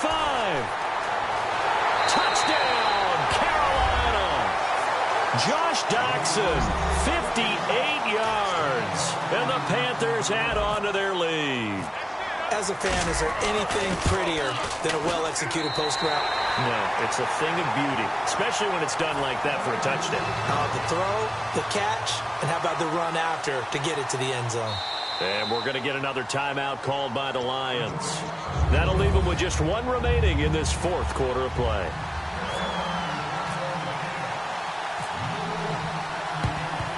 And the Lions are able to cover this one up. And that's why you have your hands team out there on the field. Those are the best guys ready to make that play.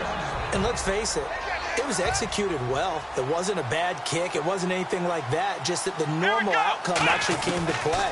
Analytics will tell you it's a very low possibility of getting the ball for the team kicking it in an onside kick situation. You're all about the numbers, aren't you? All about the numbers, baby. It's a new game now. They don't lie. They'll set up to throw. Oh, he got position on him, and he pulls it in. 12 yards is the pickup there, and that'll lead here to a 3rd down. And the offense moving quickly to the line. He'll look to throw. And no escaping this time as he'll go down. They got him for a sack. All right, they're going to try and keep hope alive here on 4th down. They're going for it. Let's go. Got to try it here. He's back to throw. And he fires one that's intercepted. A great read, and it's picked off. And he'll actually lose 6 yards on the return, but I don't think they care. They've got the football back. And the Panthers coming out now. They have the dream scenario you hope for coming into the game. Just one kneel here, and this game should be over. And it's always the final play. Now whistles come in. We're going to get a timeout here by the offense. It's just their first. They've got 2 more to use here in the final stages. And now this is either a fake or their coach is delusional or both here. And he'll try and throw here on the fake. And it's incomplete. That's one of the strangest play calls you'll ever see. But they'll get it back at 2nd down.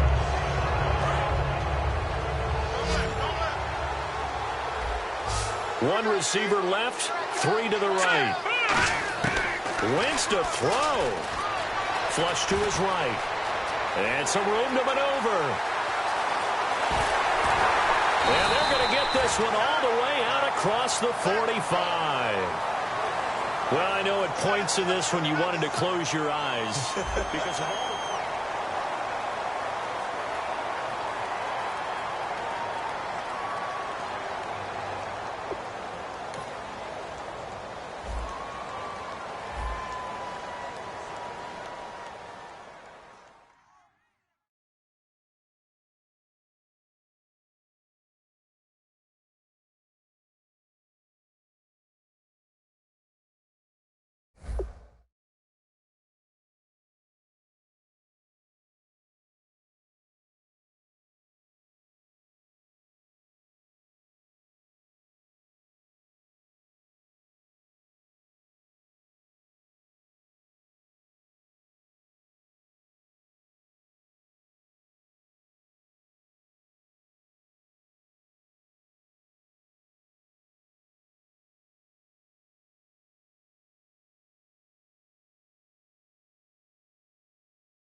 Oh, a tough decision on their hands now. And this, early on, it's one you can't afford to get wrong.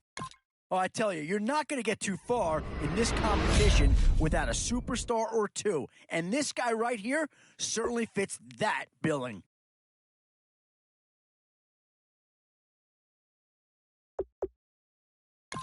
Oh, no question that this guy's going to grade out as a huge impact over what was there before. Maybe not a huge upgrade over what they had already, but they're certainly building up some depth there.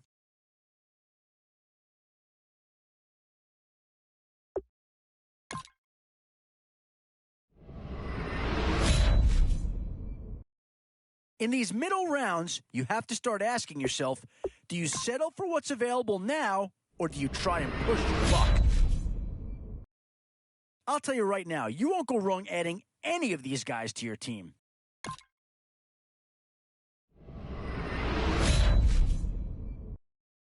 Tough call here. Do you try and get tougher up front, or get yourself a player in what we call a skill position? And there's a pick that does fill a hole, but I'm not sure that it's really going to be the one that improves the overall squad a tremendous amount.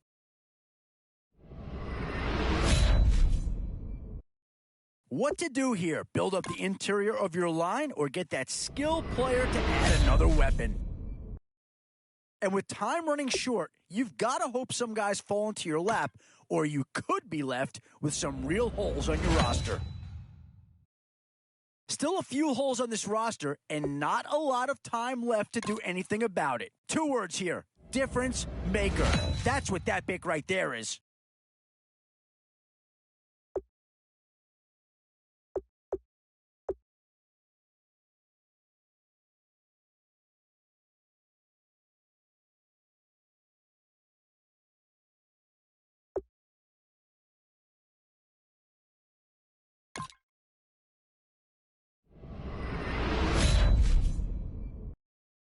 It's the age-old question on draft day.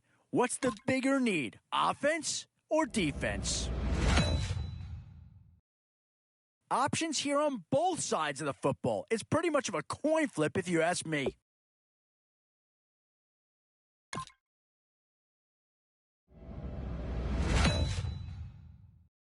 And now is where you need to make these last picks count. Time to fill any holes you can before it's too late.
All right, Larry, hope everyone is settled in for a great Draft Champions contest. Here, lucky to witness it. I'm Brandon Gaudin with Charles Davis. These guys that you see on your screen, they won't be witnessing. They will be participating in what should be an excellent game. Let's get down to the field. It's time for kick.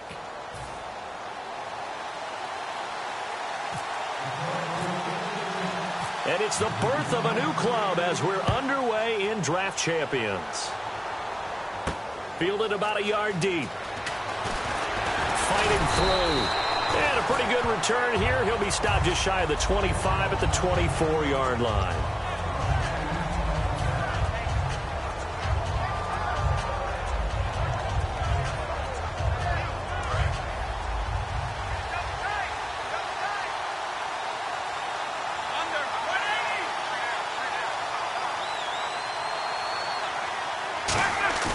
Now a play fake here on first down. It's hauled in by Brandon Cooks. And he's brought down. A nice pickup there of 11 yards, and it'll move the sticks. And when an offense is doing a nice job selling the play-action pass, a lot of responsibility shifts to the linebackers. They're the ones that have to determine run or pass and get to the proper places on the field. They go play action here on first down. It's incomplete. Took a shot, couldn't connect.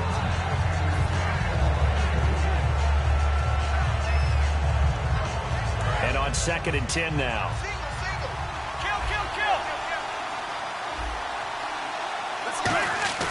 Off play action, Romo. They'll tussle for it, and this is going to be caught. 17 yards on the pickup there. The drive will continue. It's a first down. The catch, deservedly so, is going to get a lot of credit, but even more so because there's a defender there ready to make a play. Yeah, just flat out muscled on that one. On the ground, this is Lamar Miller. And he'll get this down only to about the 46. 2 yards on the carry there. It'll be second down. That's a good play by the guys on the defensive side of the ball. Held them to a gain of 2. And that changes the playbook a little bit now for the guy calling plays. 2nd and 8. Now he's got to probably think about going to the air instead of maybe staying with the ground game. Here's Romo now on 2nd down. It's caught left side by Cooks. And he's brought down. 15 yards through the air and a first down. And he's already got 2 catches on the opening drive. They know he's going to be a handful.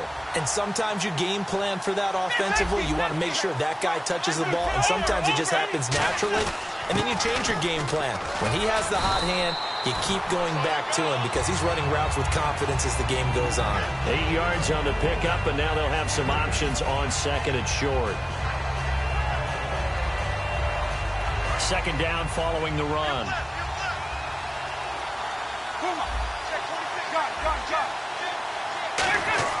On 2nd down, here's Romo.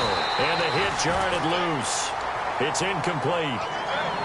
That was a classic example of trying to run with the ball without securing the catch. He was thinking about those rack yards instead of making the catch first and then taking off. It's been a 7-play opening drive, and this is 3rd and short.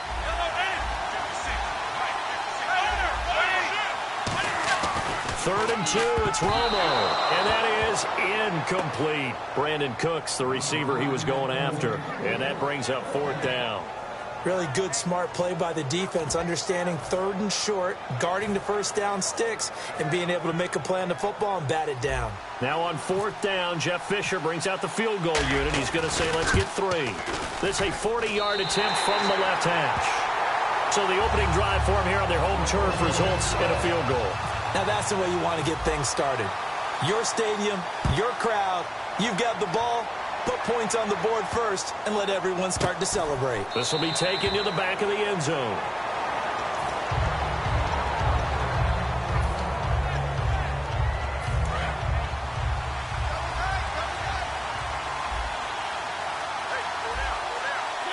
And the D looking like they may blitz. Throwing, Mariota. And his first pass here is going to fall incomplete.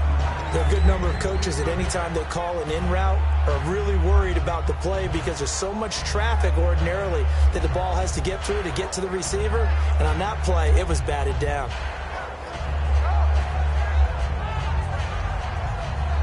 Second down here after the incomplete pass.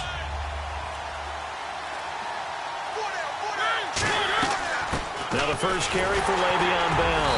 And he'll get this one up to the 26. 1 yard, the official pickup there, so it's going to set up 3rd and 9. So second down was a run play. Now let's see what they do on third. Play fake. Mariota. And he gets it to Funchess complete. And he's brought down after a good gain. A pickup of 24 on the 3rd down conversion. So after that big play, let's see if they can catch their defense maybe on their heels. Now a first down carry by Bell. And all the way down to the 9. It's a big run that time by Bell. 41 yards. So the run moves the chains, and here we go on first down.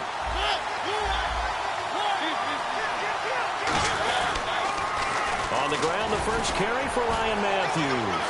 And he will fight his way into the end zone for a touchdown. Ryan Matthews, an 8-yard touchdown run. And the Lions are going to take a first-quarter lead. And this is up and good to make it 7-3. Now after the touchdown, it's Bosher to kick it away. This is fielded a couple yards deep. And he'll be brought down at the 23, make it the 24-yard line. Now the Panthers offense, they get set to come back onto the field. And after the field goal last time, we'll see what they can get here. And at least they got points out of the last drive, Charles. I never met an offensive coach that didn't want to drive to end with a kick. Most of them want to end with a PAT, right? In this case, a field goal, they'll take it. Way better than the alternative, which is a punt. Yeah, but you met fan bases that wanted that, that weren't happy with that field goal. I haven't met a fan base yet that wants to drive in with a kick, other than the extra point. That's it. 11 yards on the pickup, and it'll be first down Panthers. So many times you hear today's NFL described as a space game. Get your best players into space with the football in their hands. That's why sometimes you swing it out to your runner, get him out in the flat, and let him have a chance to make people miss an open field. 6 yards on the pickup, and it'll be second down. And this should be the final play before the quarter ends. With my good friend Charles Davis, Brandon Gaudin with you. It's the 59.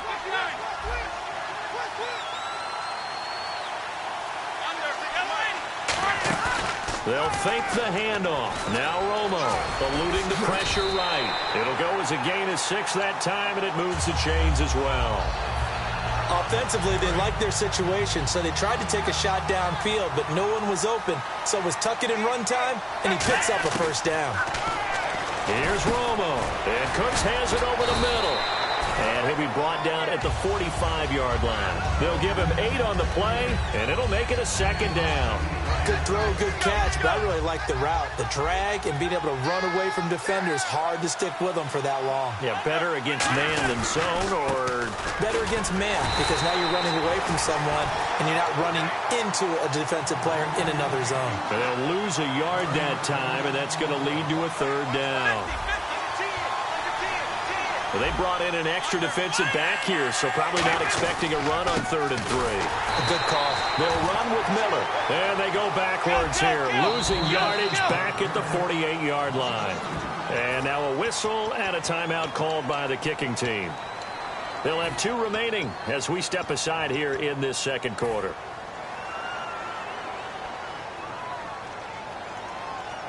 NFL teams last year a little under 50% on 4th down conversions. This is a bit tougher. 4th and 4. On 4th down, Romo.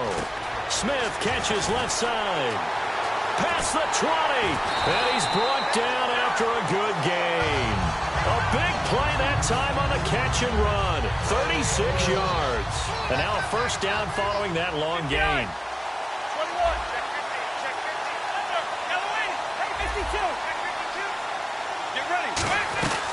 They'll run it now out of the gun.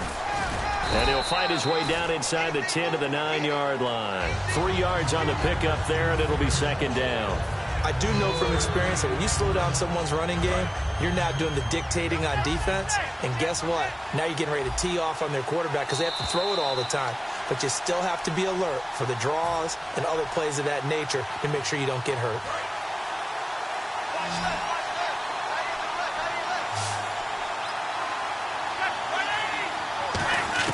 Here's Romo now on second down. And he will take it across for a Panthers touchdown.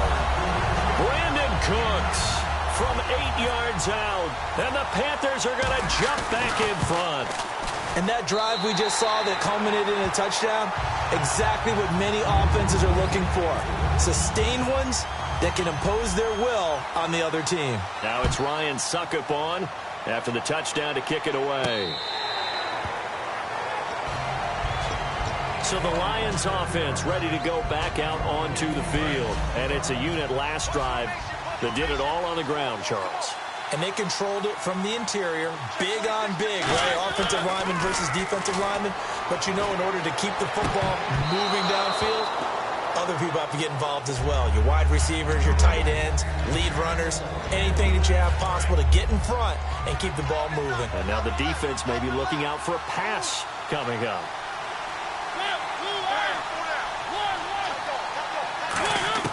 On second down, Mariota again.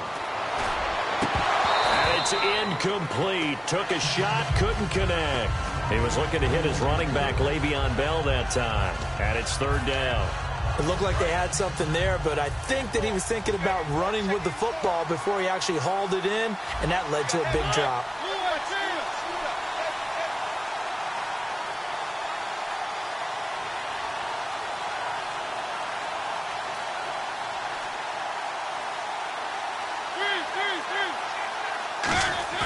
On third down, Mariota. And that will be incomplete as well.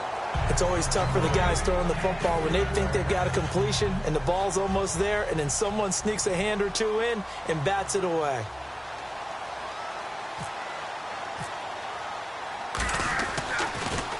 He'll send this one into the mile-high air, and it's a good one. This is taken at the 23. It's a 49-yard punt, but subtract 9 there for the return. And the Panthers will get it here as they take possession.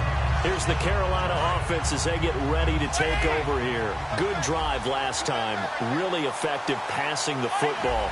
Do you maybe mix it up, now go to the ground game and surprise the defense a little bit? I would anticipate the defense making some changes, but I wouldn't necessarily just absolutely go in the opposite direction. They're doing so well throwing the ball. Yeah, why I wouldn't change it up until they showed me a reason to do so. Offense comes to the line now, 1st and 10.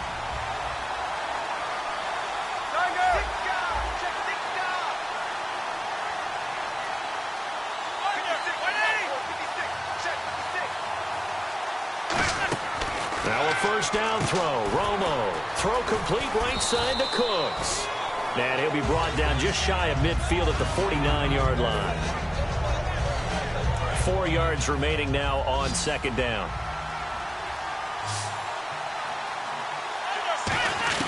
To throw on second down is Romo. Sanu with a grab over the middle. And he's brought down after a good gain. A good pickup there at 22.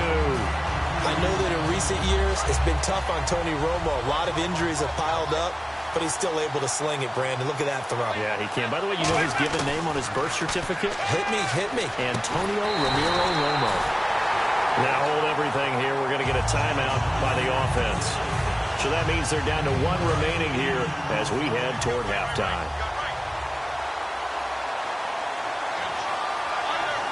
And they're going to go soft on the corners. On first down, it's Romo.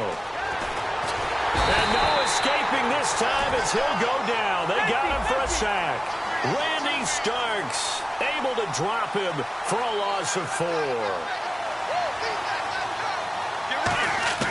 On second down, here's Romo.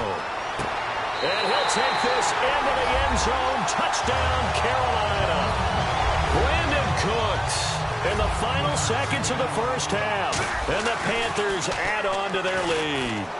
Oh, it's a fake. They'll try and throw for it. So they cannot get into the end zone to add the extra pair of points.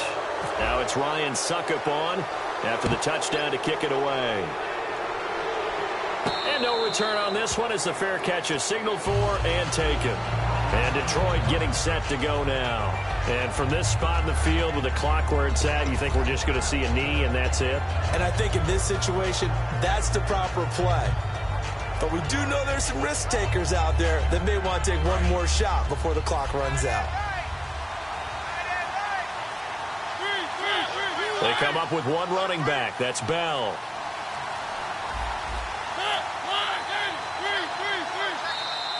Now problems right out of the gate. We're going to get a delay.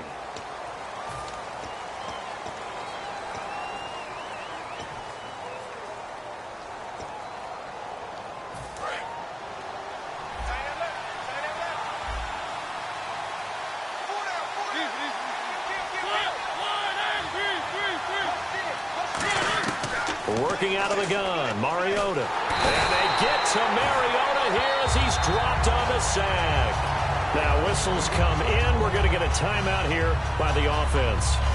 So as they take it over, we step aside. They'll put two receivers left, two to the right.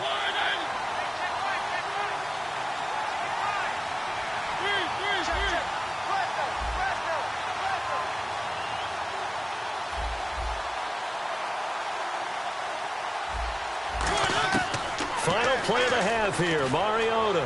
He's going to walk into a double team, and it's intercepted. Picked off by the former first. And Larry apparently very brief in his report. Thanks anyway, my man, as we're already set for action.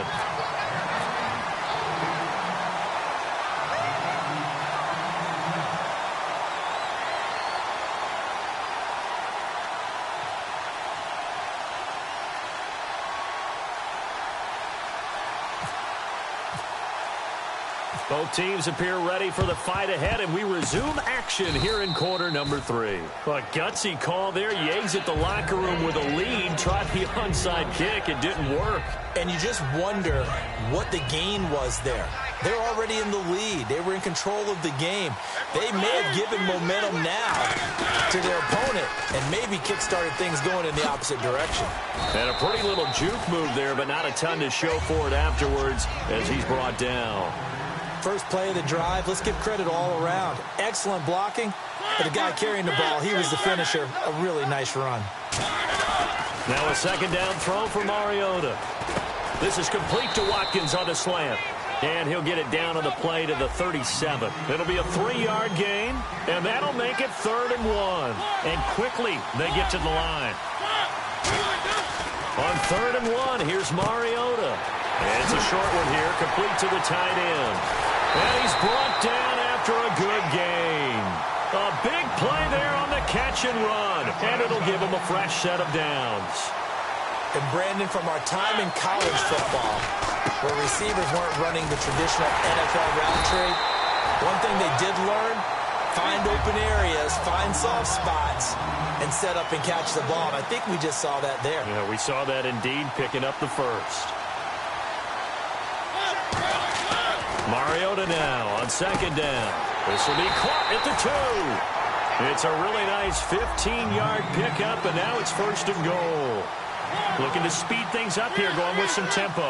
There's a completion to the tight end, and I think that we're looking at something out of central casting, frankly.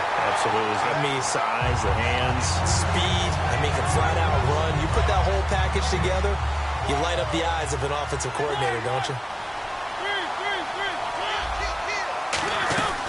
On second down, Ryan Matthews. And he's going to take it in for a Lion touchdown.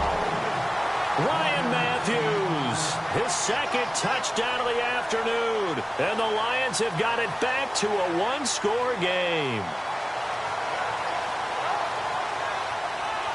And they'll get set here looking for the 2-point conversion.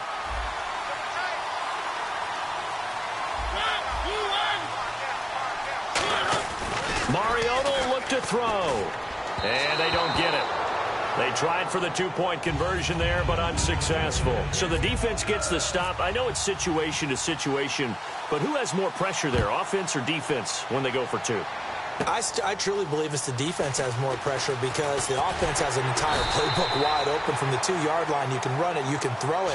So defensively, I think most teams are going to be aggressive and force the issue and try and bring pressure. The Panthers offense now, they head back on the field for their first possession of the second half. And they'll be looking to build off of a nice drive last time, a drive that really relied on the quarterback.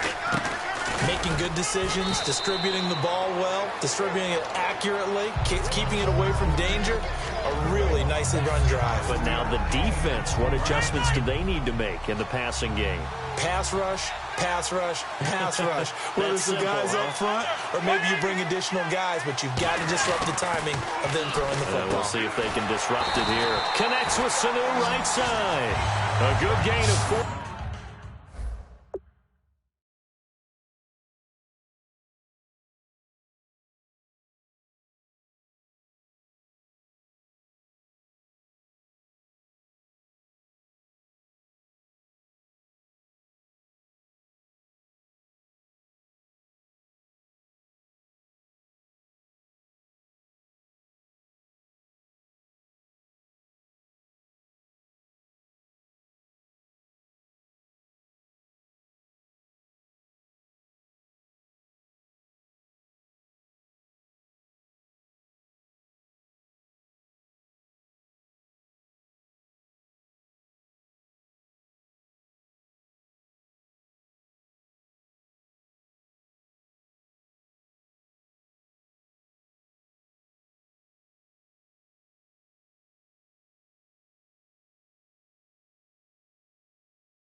There, and it moves the chains.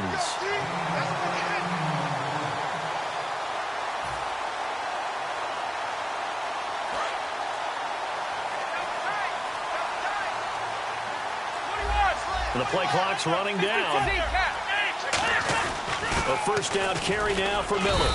And he's going to fight his way forward here for a modest gain. Give him 4 yards there. It'll be 2nd and 6. Not a run that you're going to write home about, but still a good first down run. That's what an offense calls staying on schedule. 3 to 4 yards on first down. You're set up very well for the rest of the drive. Here's Romo. Escobar with it over the middle. And he will take it across for a Panthers touchdown.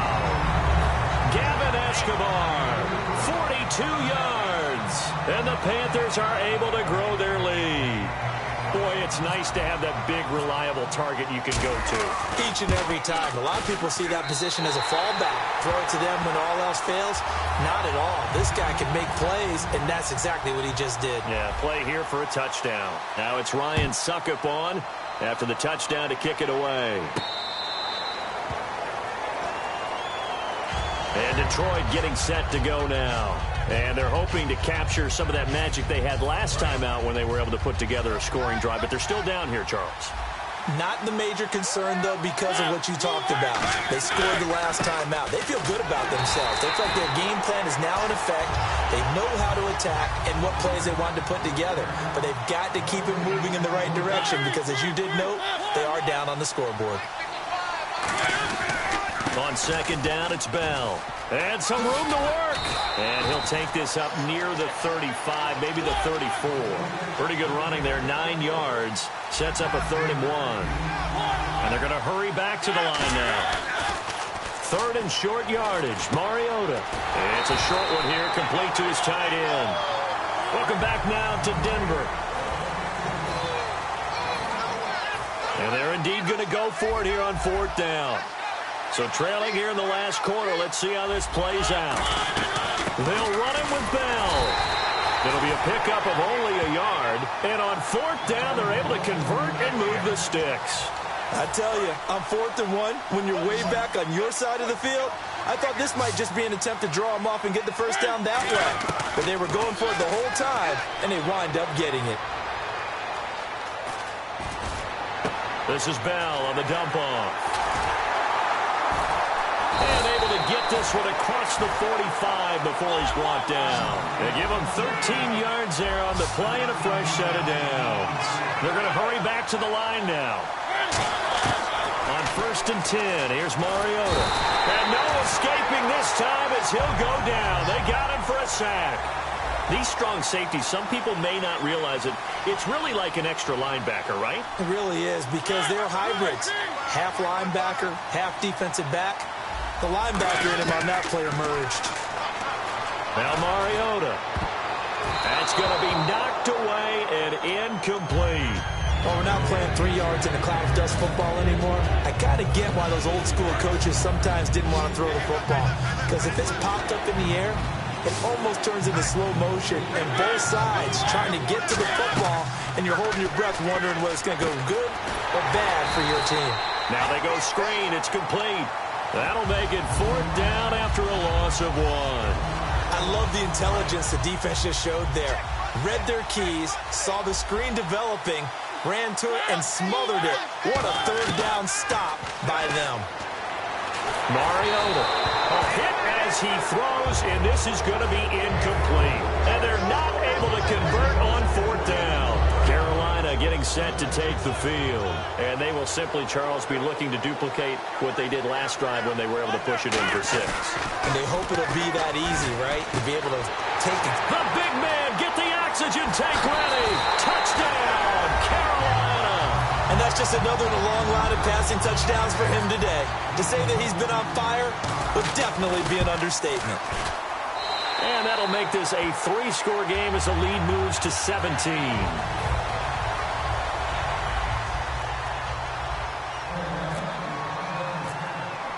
Now it's Ryan Suckup on after the touchdown to kick it away. Very short kick. This will be taken by one of the up men. And solid field position here to start. as they get it out to the 40-yard line. Here's the Detroit offense now as they head back out onto the field. And last time out, went for it on 4th down, turned it over, gave them great field position, turned into 6 points, so they've got to recover here, Charles. It's amazing what one decision can do in the chain of events, right? The decision to go for it on 4th down, it caused every bit of it. There he goes, right side. The 20, 10, 5, touchdown, Detroit. Their big tight end, 60 yards. And the Lions are able to cut into this lead. So many times you think of these tight ends catching the ball already in the end zone. But today's tight end, they can run after the catch, too, to score. They're big, they're strong, and they're extremely athletic. And they can surprise the heck out of you when they get the ball in their hands and they're running away from the defense.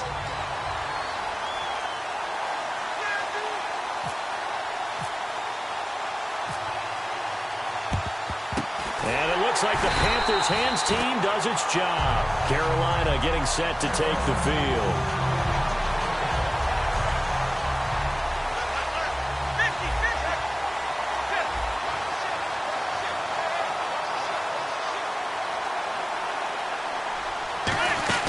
On 1st and 10, Romo. Throw complete right side to Cooks. And he'll go down here at the 35-yard line. Time for a break. We're back to finish this one off after this. Looking to jam the receivers at the line here. Press coverage look defensively. On 2nd down, here's Miller. And he stopped immediately there. And now the Lions going to stop us momentarily as they call a timeout. It's just their first. They've got 2 more to use here in the final stages. And this defense looks for one more stop here on 3rd after the run. They'll try to run for it with Miller. And a short gain. And we're going to get another timeout called by the Lions. That'll leave them with just 1 remaining in this 4th quarter of play. So out comes the field goal team now for the 2nd time here today. They'll put it down right at the 40, so call this a 50-yard attempt. 3rd and 2, and they ran the ball for only 1 yard, and everybody's going to scream at the offense. Well, let's give a lot of credit to the defense on that play. Defensive front out leveraged the offensive line. They got more people to the football. Yeah, they won that battle in a big way, and they're forcing a big decision now by the guys on offense. And he will be brought down here at about the 17-yard line. And Detroit getting set to go now. And following that long touchdown pass, a 1-play drive last time, see if the defense, you know they're ready. They don't want that to happen again.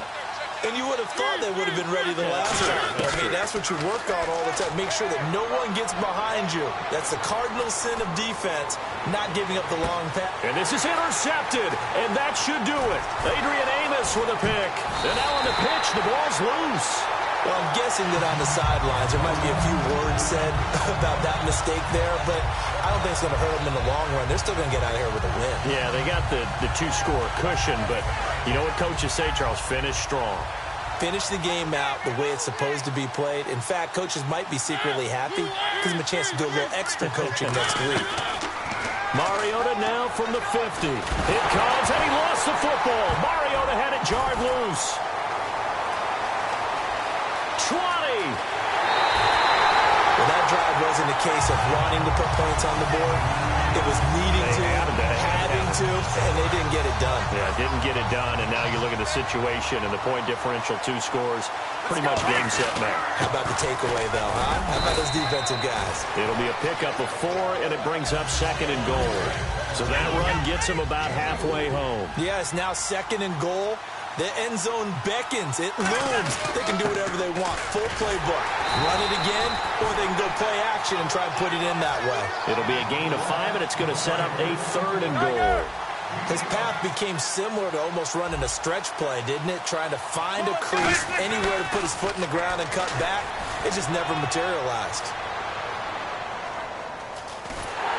And he takes a shot on the release as this will be incomplete. He was looking for Mohamed Sanu there, and it brings up 4th down.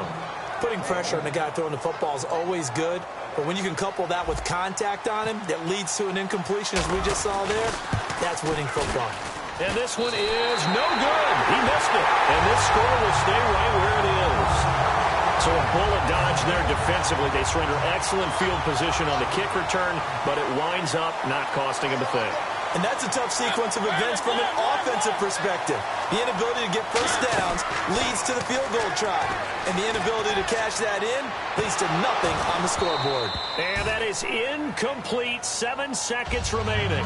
One thing I know from experience is that when the deep ball is thrown and you're the defender, you've got to fight that little bit of panic that emerges. You've got to play the ball really well. It's a 50-50 jump ball play. And guess what? They took a shot. How are you going to win it? And in this case, they managed to get it done. And he hits Jermaine Kearse. Now hold everything here. We're going to get a timeout by the offense. It'll be their third and final timeout, so as they talk things over, we'll step aside. One last shot now for Mariota. And no escaping this time as he'll go down. Charles, we saw a lot of points go up in this one.